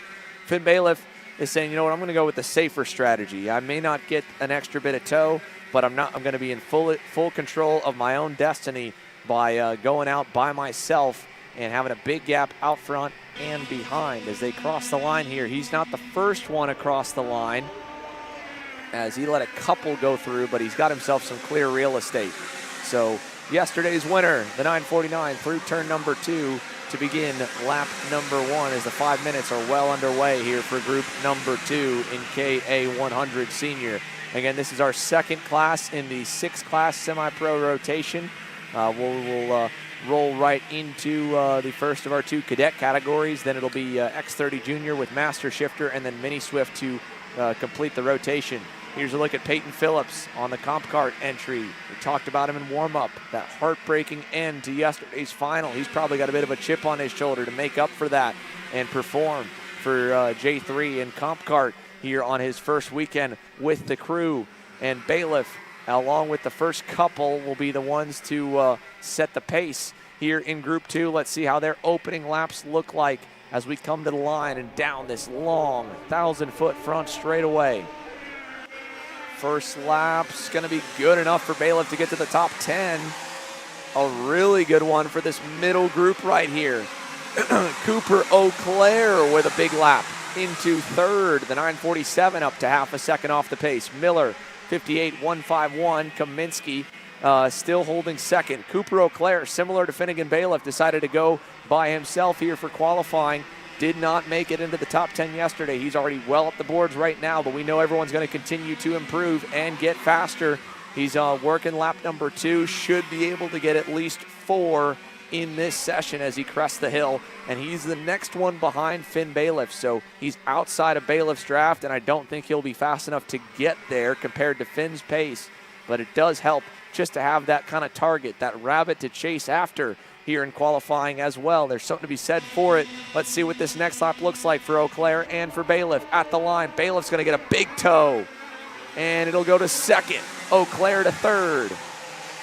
Yeah, Finnegan Bailiff right behind one of the Team Ferris racing machines. I think that's Connor Ferris there, who he's been catching the entire way. So if he either gets past them, this will probably be a burner for Bailiff this time around. But Cooper Auclair, serious speed in that comp kart machine as Eli Warren goes up to the second spot here. Feldstein up to third. So already big laps by a couple of other drivers. Here's Eli Warren. Let's see what this lap looks like for him. He's right behind Raheem Alibi, so let's see what it looks like for Warren this time around. Yeah, he's close, maybe a little bit too close to Raheem. He's going to be really banking on Alibi to have a good lap or have to go by him, as there was one driver at the end of the S's that dropped a tire and kicked some dirt on that straightaway. Looks like everyone's going to be all right, but I think, yeah, Warren's going to go ahead and make a move on this lap. He's still, going to get kind of trapped up with traffic there on this time by, so he's going to need to clear a path to set himself up for one more lap at it as he gets a run down the front straightaway. James Overbeck doing the same, making a move on Anthony Rivera. Warren's lap was good, though. It was good enough for second. Alex Feldstein to third. Fernando Luque fourth. And Finn Bailiff, he was also getting through traffic last time. But there's Feldstein trailing James Overbeck, who has not yet cracked the top 10. He's down in 12th with no toe. Feldstein with the toe off the back of Overbeck, 10 spots higher up in third. Yeah, all these drivers have really been passing each other in this qualifying session, so they can get on with it. They could possibly work their way into the top 10, especially for Overbeck, who was your pole sitter yesterday in this class. So it's definitely crunch time for these drivers. They're 3 laps in, and we're getting really close to that checker flag. Alex Feldstein all over the rear bumper of Overbeck by the end of that short shoot into the sweeper. Fernando Luque in the mix, but Feldstein blew that last corner there, missed the apex a bit. Luque and Wheeler are not going to get a good lap either. Checkers in the air. Here we go. Let's see who can go and knock Stephen Miller off the top step. No one really in that group. Alibi moves up into 6th. Nothing out of that major pack. Can Stephen Miller's lap hold? The last few will cross the line now, but that might do it. Stephen Miller on his last lap in the slow group, dropping a tire, might be able to hold the pole. Wow, is that going to be enough? Warren's middle lap still good. Feldstein third, Luque fourth, Finn Bailiff, only his second lap was clean. He ends up P5, Alibi, Henry Wheeler 7th, Cooper Auclair in 8th, Luke Powers in 9th there as we follow him on the cool down lap. Peyton Phillips in 10th, a 4/10 spread, a full 10th and a half clear of anyone else. Stephen Miller on his last lap, dropping a tire in the dirt, will hold, it looks like here, for Nash Motorsports to come out on top in qualifying. Let's take a look at that first here. The GoPros there on his 360 falling off, a little bit of weight reduction as he exits that last turn. And then right here, this big moment, look at this. on the limit, sideways, and still fast enough to go to the top. That was where the second GoPro came off there down at turn number 1. Stephen Miller, though he makes the minimum weight, because you lose 2 cameras like that, that's a couple of pounds, and these guys are only trying to get above the minimum weight by just maybe 3 to 5 markers at most. So hopefully he makes the minimum weight, but if he does, that is going to be one impressive tale to tell as he gets set for the pre-final, hanging it all on the edge. Yeah, that was definitely something there, and we thought it was a burner lap, and he definitely proved us wrong there. But as we wrap up that KA100 Senior Qualifying session, let's take a look here at our schedule. This qualifying session, last of our KC free coverage, and we're going to go into the premium stream at 10:20 a.m. Eastern with the pre-finals in the semi-pro categories and the pro warm-up, and then the finals and the main events for round number 4 for the semi-pros and round 2 for the pro finals, 12:50 for the semi-pros and 3:20 for the pros. And that's all coming later on today. But your Micro Swifts, presented by J&M Racing, are out on the racetrack now. Yeah, J&M Racing Micro Swift, the youngest superstars in the SuperKarts USA Pro Tour, ages 7 to 10 years old, running the 200 number range and using a restricted Miami Mini Swift 60cc 9-horsepower motor. Santiago Orioli led them out after being fastest on Friday, but he has opted to wait a little bit more before he will begin his lap. So we're just going to roll, and this will be all of the Micro Swifts as well. So there will be a bit of a break after this session comes to a close. But up the hill we go, and one big, long train of go-karts, about maybe 6 or 7 deep here as they get underway for the first 50 seconds. Yeah, first 50 seconds here in the book. 5 minutes, these qualifying sessions. So already everybody in a single file line. Wynn Gottschalk in this group, Cameron Johnson in there, Lawrence Perriman, all drivers who were really quick yesterday and across all the races. So let's see what it looks like here early on. Sterling Mulata, first driver to cross the line now. And they're all going to get going here. Leo Simone in this group as well. So we'll see what it looks like here shortly. Yeah, as they work their way out of turn number 2 and over towards turn number 3 here in Qualy. The Team Benica, Sterling Mulata, leading the pack around, and I wouldn't be surprised to see anyone bail out probably mid-session. Looks like Mulata is going to be doing that down this straightaway as he pulls off to the wayside, lets David Ramirez go through down at turns 5 and 6 before they head towards the S's. Actually, Cameron Johnson going to go by both of them. So Johnson on the Franklin Motorsports Merlin now going to helm the train as Mulata finds a place into the middle in line. Santi Orioli's on a good lap. He's going to try and take that momentum down the backstretch and make up another spot. He'll go by Ramirez there, and we will see if Cameron Johnson making the move through the infield will be enough to go to the top here as it now opens to a 9 or 8 car train down the front stretch. 2 minutes elapsed here, 3 minutes to go. Still early, still plenty of time as Johnson takes them down and through turn number 1. Marina Brandau with a good lap on the Velocity Racing Brandau Motorsport Praga into the top 10. And a big lap from Boardman on the Nash Motorsports EOS Kart. Wow, what a run there for Byron Boardman, who was quick yesterday as well. And I believe that was one of the last drivers on this main pack that just caught up. Zane Burgess in the fifth spot on the Sodi. Surprised many in qualifying yesterday after, again, not a good happy hour. He was able to put it on the pole by a pretty hefty gap. And he's in a great spot to do it again. Got himself clear, had to make it past that lap. But this next lap for Zane Burgess should be the money lap if he doesn't catch that next group too quickly, because he's starting it probably around 7 or 8 tenths back. Johnson still leading this primary group here with Santi Orioli and company. Goes all the way back to another one of the Velocity Racing Brandau Motorsport entries there at the end of it. Here's Burgess already maybe a little bit too close to start this lap. We're going to find out in a moment. Here, 3 minutes, 20 seconds. They're going to maybe get one more time by the line. Wynn Gottschalk to the top, and Orioli goes around. Santi Orioli around down in turn number 1. And it looked like he wasn't the only one as well. That was an awkward moment down there in the first corner, and he's now going to try and blend somewhere in the middle of the groups. But Santi Orioli, right after going up to second, 300ths off the top step. Wynn Gottschalk on top right now. Orioli second, Mulata third, Lennox Lockhart in fourth, Lawrence Perriman P5. Only a 1/10 spread, and Orioli just lost what could have been the last lap. They're going to be close. I think he should be able to get one more. Yeah, it looks like he may have enough time to get one more lap in here, but a look further back in the field, Zane Burgess only 14th here at the moment. Dutch Westbrook is inside the top 10. Cameron Johnson 6th. Orioli's in second. Gottschalk, the Benek machine, still holding on to the pole position here, but it looks like Orioli is going to make it across the line in time, but this is going to be the final lap for everybody in the field. Ramirez up to the top, a 64.351. Zane Burgess, welcome back, a 64.148. Lap 3 was when he got it done.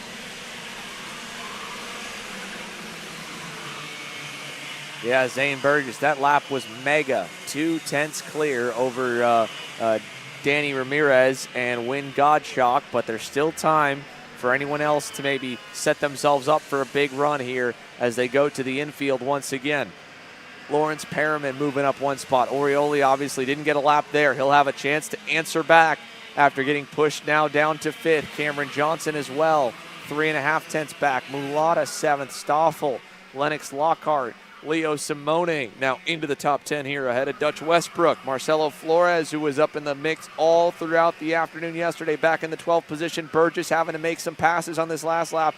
It's going to make it a little bit tricky to try and improve off the 64.14, but it's still 2/10. That's a big gap for someone else to find on lap number 4.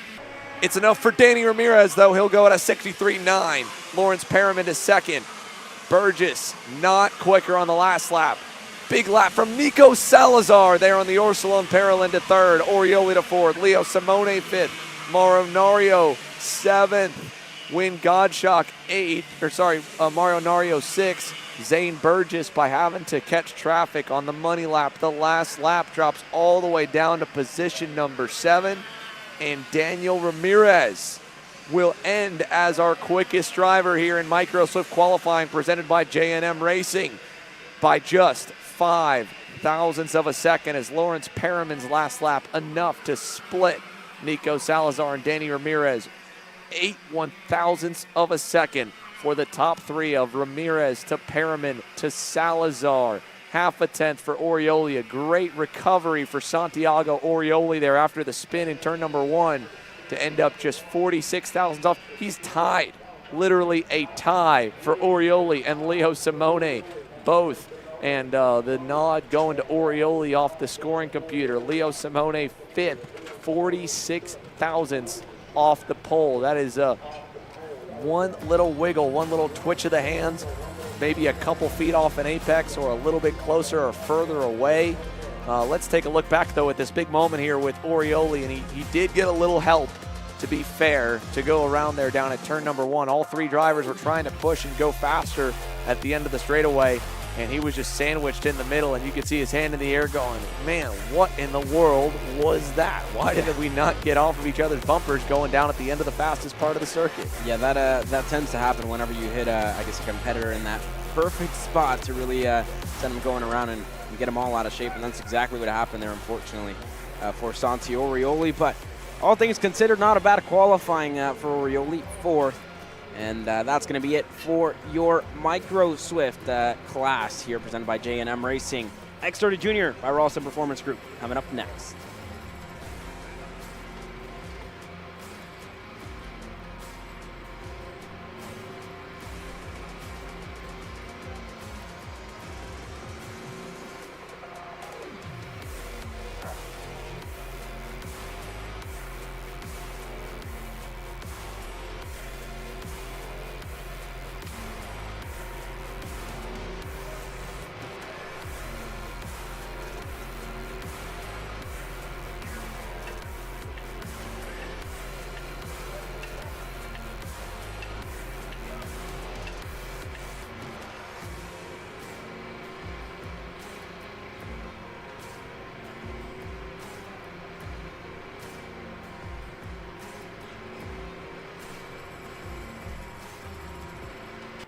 This is Henry. Henry feels sad. Henry feels sad because it's time for his next big race and his go-kart is in bits. Henry doesn't know that Acceleration Kart Racing is the United States' #1 shop for all of your karting equipment needs. Henry also doesn't know that Acceleration Kart Racing can deliver anything from tires to race suits and even wheels directly to your front door or to the racetrack itself, quickly and efficiently, with tech support available 6 days a week. Poor Henry doesn't even know that Acceleration Kart Racing offers free shipping to mainland USA on selected product if you spend $200 or more. Do yourself a favor. Go to accelerationkarting.com and make sure that you are never left stuck on the pre-grid with Henry. Be smart and don't be like Henry.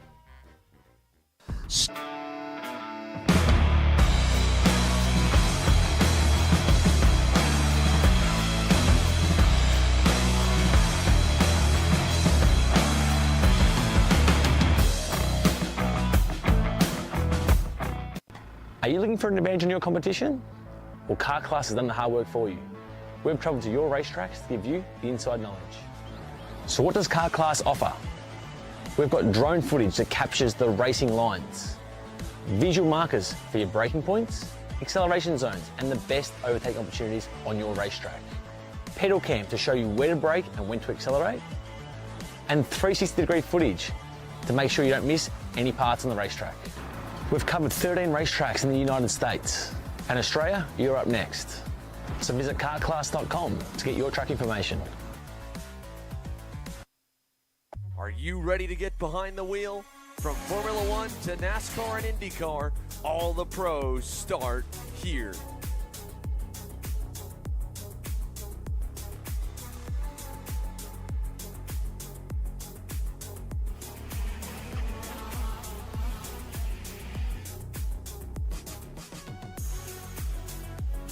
For more information, check us out online at mcckarting.com or call us and go racing today.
So we've still got a few more moments here before K100 Junior Quality gets underway, as X30 Junior Quality gets underway, as Enzo Vidmontien is doing last-minute prep and tire pressure setting here at the back of the grid. Now, I do need to correct a mistake of my own from earlier. There is the rule of losing any parts of the kart, and the cameras count as that as well. So while it was really cool to watch Stephen Miller hanging on the edge of the racetrack, he had the double camera set up forward and backwards. We saw the first one dangling here coming out of that last corner, and then came off, and then down at turn number 1, the other camera right there, boom, just like that, flopping off down into the left rear tire and then coming off. So once you lose a camera, you lose, I believe, your fastest lap from qualifying. If you lose 2, I think that'd be 2 fastest laps. So that would knock Stephen Miller off. This is all professional again, but watching along, I just wanted to make sure everyone else was informed, and apologize for that miscue of myself not knowing the rules. Should know a little better, but obviously that's why we've got the boys in blue and black SKUSA shirts to enforce all of the standards and procedures here. X30 Junior getting set to roll for qualifying. And one massive group of the 17 drivers will head on to the racetrack to set times. We've got them here in the 4th slot on our class rotation. Master Shifter will roll after, and then Mini Swift before we get into the KC Pre-Member live stream with pre-finals here this morning. So engines fired up with the 28 horsepower restricted junior power plants and Turner Brown, Enzo Vidmontien, Diego Ardiles, Max Weiland, Alexander Vanchev, and the rest of the contingent. On to the racetrack we go as they head over to turn number 3. Yeah, so let's see what it looks like here in this qualifying session. Chico going to be the first one to lead him out. Enzo Vidmontien right behind him. Then you have Vanchev, who is looking for a much better qualifying session than what he had yesterday. So let's see what it looks like today for that SOTI Racing USA driver, who's right behind arguably two of the quickest drivers in this class so far in the weekend. So let's hope that Vanchev can get it done as he drops the tire there on exit. A little sideways, but able to get going. Your winner currently sits in 4th here at the moment. That's Jackson Wolney in the Speed Concepts Racing Machine. Yeah, Jackson Wolney on the black and white and red colored red Speed in the middle of kind of the mix right now as they head across the line here for X30 Junior Qualifying. Let's see as the 703 goes through. Looks like we've got actually the incorrect session green. Looks like the master shifter drivers are showing on timing and scoring. They were in the 4th spot yesterday, but they'll correct that here. That will update momentarily, I'm sure, on the live timing and scoring. So in any case, not an important part now. We haven't gotten to that first lap, and there it goes. It'll reset here for SuperKarts USA's official timing. So just like us, getting used to the swap in the run order, this is a bit non-traditional to move classes in the rotation from day to day, but part of that is to try and make sure that the double-duty junior drivers, which is the majority of the X30 Junior field competing in KA Junior, have time to be able to get back to their pit area and then back up to the grid with the opposite go-kart with the lack of pro classes in that warm-up to qualifying transition, because there's a lot that happens here in the morning. For us, obviously, this is a tame start to the day. There's no racing. There's not a lot of carnage, but you do have to swap over from your practice tires back to your race tires, and doing that on 2 go-karts requires quite a bit of effort, and they are running through the gauntlet here time-wise with the shorter timetable for the morning rotation of sessions. But 2 minutes elapsed here. First lap in the books. Mad Max Weiland, 57.505. 200s better than Turner Brown's outlap.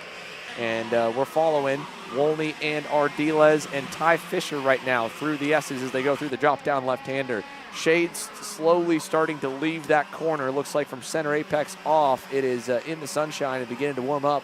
It's a massive difference in temperature here with the sun baking the racetrack compared to the shaded sections. It'll eventually be all sunshine by the time we get to racing, but for now, about 50% shaded, 50% not in a very critical corner of the racetrack.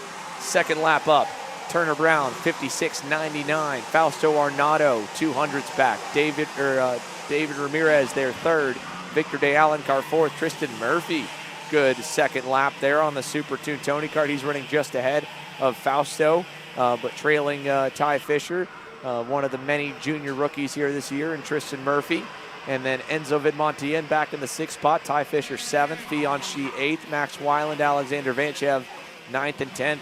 Only 2 tenths apart for the entire field. This is a very close start to the X30 Junior Qualifying. Let's see if it splits apart as Chico Brown is by himself with clean air to try and put a good lap in on that 736 RPG Cosmic. Cross the line, or 768, sorry. Cross the line for Turner Brown. Vidmontien trying to chase him. Vanchev trying to do the same at the line. 56.5 for Brown. 2 tenths better than Vidmontien and Vanchev. Arnado will go in the middle. Vanchev bumped all the way down to 7th with Fausto, Tristan Murphy, Max Weiland, Victor De Alencar all popping up the charts. Yeah, and Chico Brown already a 10th quicker than his qualifying time yesterday, which was a 56.6. So Chico found some more speed overnight here over a 1 lap pace. So doing a good job so far. And everybody else cycling through. Fianchi side by side there, and the 2 teammates fighting here a little bit in the qualifying session, really needing to find their space out on the racetrack. So they continue to lap around. As the time dwindles down, they may get one more go around here as we have just under 30 seconds to go. So for the majority of these drivers, some may miss the cut line, some may make it in time. But what does it look like for the 4th lap this time by for Chico Brown? First across the line, and it's a 56.5. Nobody improves. Vanchev up to third, and it continues to shuffle. Fisher goes to fourth. Arnaudo for a second was in the top 5, but Sarah Bradley, what a lap of 56.756 for that SCR Red Speed machine as the checkered flag is going to come out next time by. Yeah, big lap for Sarah Bradley and a big turnaround for her day. And like you said, Caleb, about half the group was able to get to the line to get another lap if they want to do it. Turner Brown will be one of those drivers with the benefit of going out first after happy hour yesterday. So 56.561, Vid Montien second, Sarah Bradley third, Vanchev, Ty Fisher jumping up to P5, splitting up DeAlencar and Vanchev, all within a less than 1/100th from Vanchev to Fisher to DeAlencar, then a couple more hundreds back to Arnaudo. Last time through the last sector as we follow DeAlencar on the 777 across the line. Turner Brown, does he go even better on the last lap? He does by a hair. And a big lap out of Diego Ardiles. The championship points leader goes to second. David Ramirez to third. Fianchi to fourth. And on the final lap, just like at the end of warm-up, Rawlison Performance Group, 1, 2, 3, 4, and X30 Junior. Max Weiland, best of the rest there in fifth, 2/10 back. Jackson Wolney, yesterday's winner, 6th. Enzo Vidmontien, 7th. Sarah Bradley, 8th. Fausto Arnaudo, 9th. And Victor DeAlencar tying Alexander Vanchev on the last lap around, 3/10 off the pole. And an identical lap time for the pair, 1/100th better than Ty Fisher, 200ths back to Tristan Murphy, and then the gaps start to space a little bit more. So for the 17, back to then Felipe Jesus Benito and Javier Felipe Chaparro there, 16th and 17th. Chase Gassi at lead, who was up in the mix yesterday. Not a great qualifying for him, down in 15th, 8/10 off of Turner Brown at a 56.502. But back-to-back pole awards here for Chico. Diego Ardiles keeping him honest right there in second. Or I shouldn't say back-to-back pole awards, had it, and Peyton Westcott nipped him there on the last lap in K8 Junior. But X30 Junior top of the boards for Turner Brown for the second day in a row. And that concludes the RPG X30 Junior contingent. 2 more classes still to roll. Factory Fury GP Motorsport Master Shifter getting ready to go on the grid. They'll roll in approximately 3 minutes at 9:55. And then following them at 10:05, we will have the Mini Swifts to conclude qualifying in the morning's free coverage before we switch to the KC Premium Members stream. So 3 more minutes, and then the Master Shifters will be out to bang some gears here for qualifying.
Oh, no, way off here in the S's for Scott Skitchy Barnes. That is a long road up the side of the hill. He went down into the swamp in the S's here to begin his qualifying session as the master shifters are on the circuit. And just running around him is Larry Pegram, as Skitchy's going to have a long next lap to try and clean those tires off. As here comes Luis Quinones right up to him. He saw him go off and said, all right, you know what, okay, I'm gonna turn into another warm-up lap here. Let me crawl around a little bit. So luckily Skitchy was able to rev that thing up and not get stuck in the grass. But an interesting way to start your qualifying session is to get a little bit of spray and some going through the dewy grass over in the S's as Mike Rivera waves on by Joe Ruck. So similar to how we saw about half the pro shifter drivers opt to do it yesterday, taking more than just the outlap to slowly bring the tires up to temperature and wait on the motor as well to warm up for 2 full warm-up laps before setting up for a push lap here. Skitchy's probably going to want to warm up for 1 more, I would think, but he's already trying to go as Joe Ruck closes right up to him here on lap number 1. And Larry Pegram, he's right off the rip and already going. 56.259. Quinones third, Ruck second. Rivera still warming up. Gouache the same. Yeah, everybody with pretty good lap times here early on. Pegram's lap, 55.259. He was your pole sitter yesterday, but it all fell apart in the pre-finals, so it means a lot to qualify in the pole position, but obviously need to get it done later on in the day. So let's see what Pegram has in store in the second lap. Seems to be pushing here once again for Larry Pegram. Chatfield in second, Ruck in third, who was yesterday's winner. Michael Gouache, P4, Cameron Castles, P5 here. So they continue to lap around, and everybody pretty much in tow. Ruck right with Skitchy Barnes, and they're all right behind Luis Quinones here. So let's see if this lap is any better for any of them, as they're a little too close than what they would like to be in this qualifying session. Quinones across the line first. He moves up the field only to fourth. Barnes was up to second, but Mike Rivera in the Rivera Racing GFC is able to take Skitchy Barnes off the front row and go up there with the 54.920 for Mike Rivera. Pegram still holds on, went even quicker last time by, a 54.329. Yeah, a big improvement on that second lap there. A full second is now pulling out of the way. That looked to be Bartone letting John Crow go on by. The 2 factory carts working together here in qualifying.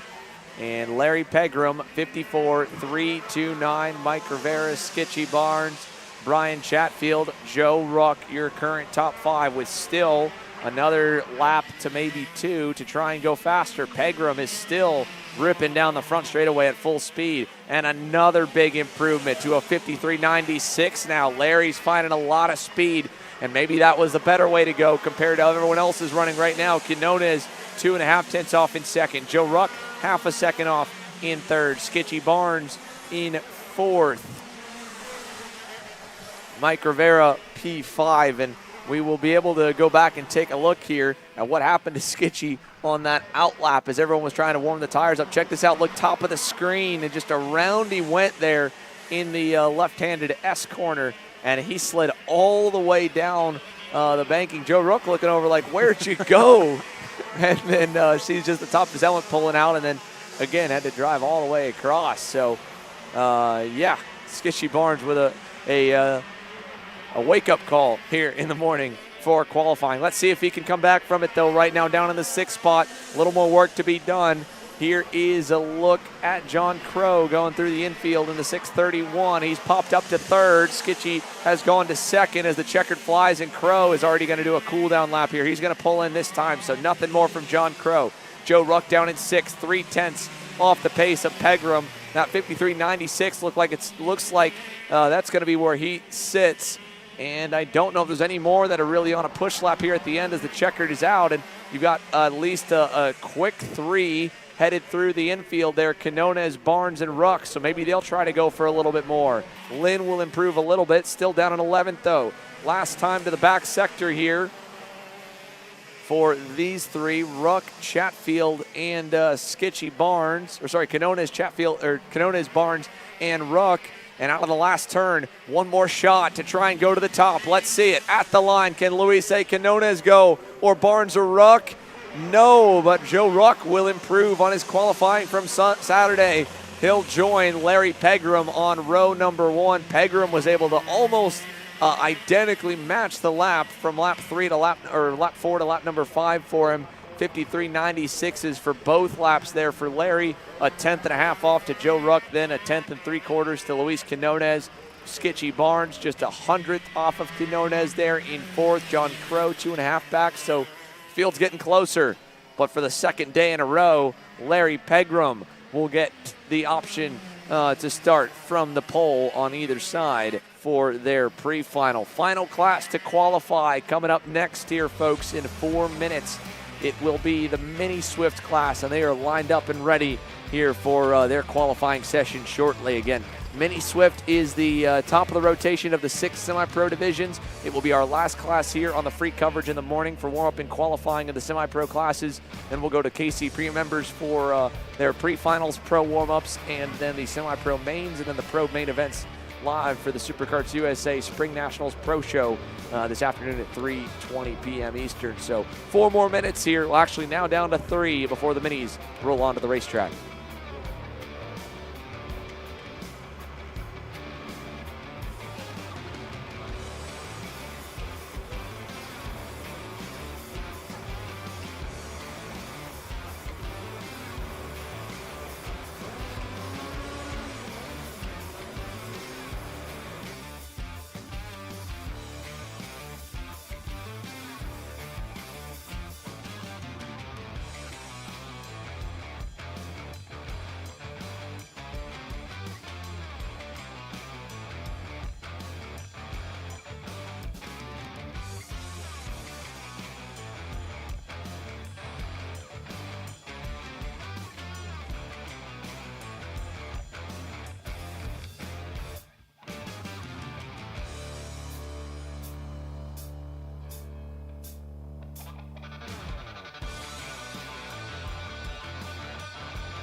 Karts have been released for Group 1 of 2 in the Mini Swift division as they head back towards turn number 4. The final 2 qualifying sessions here, 5 minutes apiece, while this fast group rolls up to the front of the grid. The last couple have opted to wait a little bit to go out here for their qualifying session. Again, similar to the likes of Stephen Miller and Keegan Kaminsky and K.A. Sr. We did have a couple of superstars that had some bad runs in happy hour when the results were made official, so they've decided to maybe sacrifice 1 extra lap to make sure that their session is at least clear while the rest of them are all in one big train headed up and over the hill and into the back section of the racetrack. 1 minute complete, 4 minutes to go. Should be probably 4 laps at the most, maybe 3 for a couple stragglers at the back of the release as we begin with Brandon Eng on the Catalyst Driver Development, gray, red, and black Ital Kart. He was in the top 10 in warm-up earlier this morning. He was also in the mix of things throughout a good portion of Saturday, and now he's going to do a smart move there to let at least a couple drivers on by, but he's got to be careful about an impeding penalty there as there were a few more closing right on up towards turn 4. But now Lourenco Varela becomes the first driver on the circuit here in that blue and green Sodi kart. So Lourenco Varela, Brandon Eng in the order there, Alex Chandler on the BJR MDR LN kart, William Vitor, Ben Gleberman, a little gap to Miguel Enrique Menzano Suarez making his Mini Swift debut here this weekend in Cincinnati. This will be 2 minutes complete now, 3 minutes to go when we get back to the stripe. We know that we won't see a clean lap from Brandon Eng, but the benchmark will be set by the 164 of Lourenco Varela. So as he rounds the final bend and heads down the front straightaway, let's see what we've got for the first time to beat at the line for Lourenco. 63.83 and 82 from Ben Gleberman a little further back. Braden Wagner to third. Miguel Ruiz up to fourth. Simon Klein fifth. Iago Lempin 6th. Vion Bindi, Luke Giglio, Alex Chandler, and then Kapadia Basu there down in 10th. The ones that were waiting towards the back to go, one was Robert Lash on the Trinity Karting Group Kart Republic. The other one, Achilles Sapirko. He jumps up the boards to 5th that time by. Yeah, good lap for Sapirko to get himself in the top 5 as Braden Wagner there on our screens. Currently 3rd. He had a pretty good showing yesterday as well. A couple of drivers from this group number 1 were able to take the fight from this, first group to the second group that's coming out here shortly. So there could be some drivers from this group that really get into the mix as this qualifying session progresses. One driver there dropping a tire, but let's see what it looks like this time for Braden Wagner and his GFC machine. He's getting set to cross the line. A little bit of change. Brandon Eng to the top, and they continue to change. Miguel Suarez goes up to second. Bindi goes up to third. Lourenco Varela, P4. Maddox Ruiz, P5 here at the moment. A couple of other big movers. Simon Klein went up to the top 10. Alex Chandler just outside, but Brandon Eng, a 62.92, so a good lap so far by that Ital Kart. Yeah, Brandon Eng now getting back around Lourenco Varela on that lap. Is not going to get any tow on this time by, but obviously he feels a little better just poking his own hole in the air after trying to fall back for a tow lap earlier on. Braden Wagner, you mentioned there, his story was one of a couple of GFC drivers that had to go from the back to the front after a rough pre-final. Had a great charge back forward in that main event yesterday afternoon, and a feel-good ending, or again, as I like to say, a bit of a bittersweet ending to the day, knowing that if you would have started a little higher, you might have had a real shot at a great finishing position. But having the Hard Charger Award on the first day is still a big boost of confidence, and it's just a lot of momentum to take into Sunday, because when you spend the last session you're on the racetrack on Saturday passing go-karts and just moving forward, cutting through the field like butter, you feel like you can almost do no wrong when you're like, yeah, and now I have no idea how good I'm going to be, but I feel really, really good going into Sunday. Yeah, not only momentum, but a lot of confidence as well for drivers that are so young and racing at the highest level here in the United States. So a pretty good showing so far by a couple of these. Eng still holds on with a 62.92. Simon Klein went up to second. Wagner third. Chandler went up to fourth. Miguel Suarez went up to fifth as they're making moves further back in the field here and continuing to pass each other. So let's see what it looks like this time by for these couple of drivers. Checkered flag will be out this time by. Let's see if anybody can move further up the field here. This is the last time around. Varela going to be the first driver to cross the line. He goes up to the top, a 62.821. Wagner second. Eng third. Simon Klein fourth. Alex Chandler rounds up your top 5 in Group 1 of Mini Swift here. But Varela setting the benchmark at a 62.821.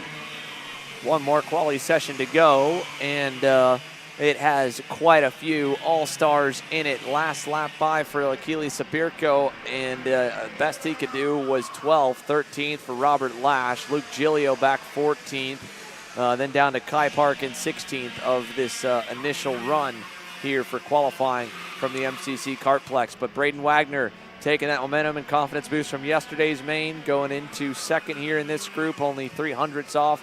Brandon Eng as well stayed no worse than I feel like third or fourth that entire session. He ends up in third, a 10th up on Simon Klein and Alex Chandler. But great last lap position for Lourenco Varela to be able to go to the top and basically do it 2 laps in a row for Sodi Kart. Now here's a look at group number 2, the fast half from yesterday's final practice session. Ashton Woon, Marco Samet will lead us off onto the circuit, and then from there it'll probably be a lot of shuffling and a lot of repositioning lap after lap to try and set up for that good lap at the end, where you start in the middle or trailing a driver or a couple, and even leaving the pit lane. There's some argy-bargy, and we got a couple together. Wow, that is, what is Enzo De Janeiro stuck with the 118, and also I think ran over one of the signs or one of the sticks in the grass. He might have just actually run into the side of the fence. Yeah, and it seems like they're lodged together, and they're trying to unlodge those two, and they're able to get it done. I think De Janeiro's kart is running, so able to get back going, but definitely not how you want to start your qualifying session for Enzo and that other Sodi Racing USA machine there. But Ashton Woon out at the front here, Marco Samet right behind him, and they're going to look to set in some lap times here early with good track position for Woon at the moment. Yeah, great track position for Ashton Woon, at least to have a clean racetrack in front of you, and you can go and set your own pace. And then if you want to, burn maybe lap number 2, drop back in once the pack's kind of spread apart. At this point here, if you try to drop back, you're going to be marred with guys in front and behind and have nowhere to go if you end up being a little bit faster than them, or get past corner after corner if you end up being a little bit slower initially. So I don't mind leading the opening couple laps, because we know that the pull time, it's not going to come from your first lap here in this division. It's going to come from the 3rd, 4th, or maybe the 5th lap if you get that many. And there we see it. Woon led the out lap, and here on lap number 1, he's going to burn it, drop back into 4th in line. So now it becomes Marco Samet as the Pied Piper, leading us out of turn 6 and 7. Yeah, and they continue to lap around. Simone in there in that group as well as Royce Vega, and the kid who was on the pole position yesterday right behind Maxwell Macha there in his Ryan Rawlson Performance Group. Cosmic there is Macha going to go ahead of Samet here, so let's see if Macha can improve and have a good lap time the first time around, and already some moves by Vega for Orbezo as well to get ahead of Samet. But first time around for these drivers, let's see how they stack up. Yeah, first lap by, 62.821, time to beat. Macha having to go by on the lap is probably not going to do great, but it'll be decent. Royce Vega, good lap. Alexis Bayarjan will also populate into the top 10, along with Nico Katowski, as Macha gets a big push here from Nico Orbezo. Royce Vega, best positioning so far, and he's going to get another good run towards Orbezo in the infield section. Maybe get to him a little bit early, but Marco Samet and Ashton Woon trying to wind themselves up for maybe a good run here at laps 4 or 5 by just dragging that brake a little bit and hanging back here at the end of this lap to start the next one. It's just tough because everyone's doing the same thing, trying to drop back only a couple spots. Don't go all the way so far back that you're behind guys you're significantly faster than, but just behind a couple of other fast cars. Maxwell Macha, the Mini Swift rookie, was disqualified, black flagged off the racetrack yesterday for an over-aggressive maneuver. So he wants to try and both regain a little respect and kind of get himself back to a calm and fast place to be. And that could be by starting towards the pointy end of the grid. This lap for him, it will put him 7th, 8th, no, bump down to 9th. Big lap out of Troy Ferguson there, 7 thousandths off of Lourenco Varela. Nico Katowski up as well, moving into the 4th spot. Grayson Walcott, big lap. Walcott almost basically could have slept in another hour as he had a mechanical take him out on lap number 1 or 2 of the warm-up session. So the Parolin driver is now in 6th. Now let's go back and take a look at what just transpired for Enzo De Janeiro. We caught the back half, but look at this, trying to leave the grid and then just dropping the tire and hitting the umbrella stand on the left side at the same time, because again, you go from 2 wide on the grid down into the single file lane, the access road onto the racetrack, and trying to race your way off. And as just like in traffic on a highway, when you have construction and the lanes file from 2 down to 1, the accordion effect of hitting the brakes and slowing everyone down behind happens really fast as they're trying to race off the grid, keep up with the guy in front of you, and then at the same time safely miss the concrete on the driver's right-hand side and not run into the wall. But yeah, tagging the umbrella stand and getting a wooden plank stuck in the left rear tire. So unfortunately, that obviously put him, once he got dislodged, out in no man's land by himself here for qualifying. He has not yet cracked the top 10. Same cannot be said, though, for Royce Vega. Once again, another good lap for the 133. He's up to third. Troy Ferguson second. They're still off the pace, though, of Lorenzo Varela, who got that great toe lap at the end of Group 1. 6 thousandths off, not by a lot, but they're still off. So Varela from the slow group, hoping that this pack spices things up, passes each other, blocks each other, maybe makes a mistake at the front for Nico Orbezo. Will it happen, or will Orbezo get a big lap here? He is not anywhere near where he was yesterday, but at the line, this will be a big tell here as the checkered flag waves. Vegas trying to get a go all the way to, whoa, not even to the top, to third. Ashton Woon even better. And what a lap from Arturo Aguillon. He will go all the way up to the top, 62.496.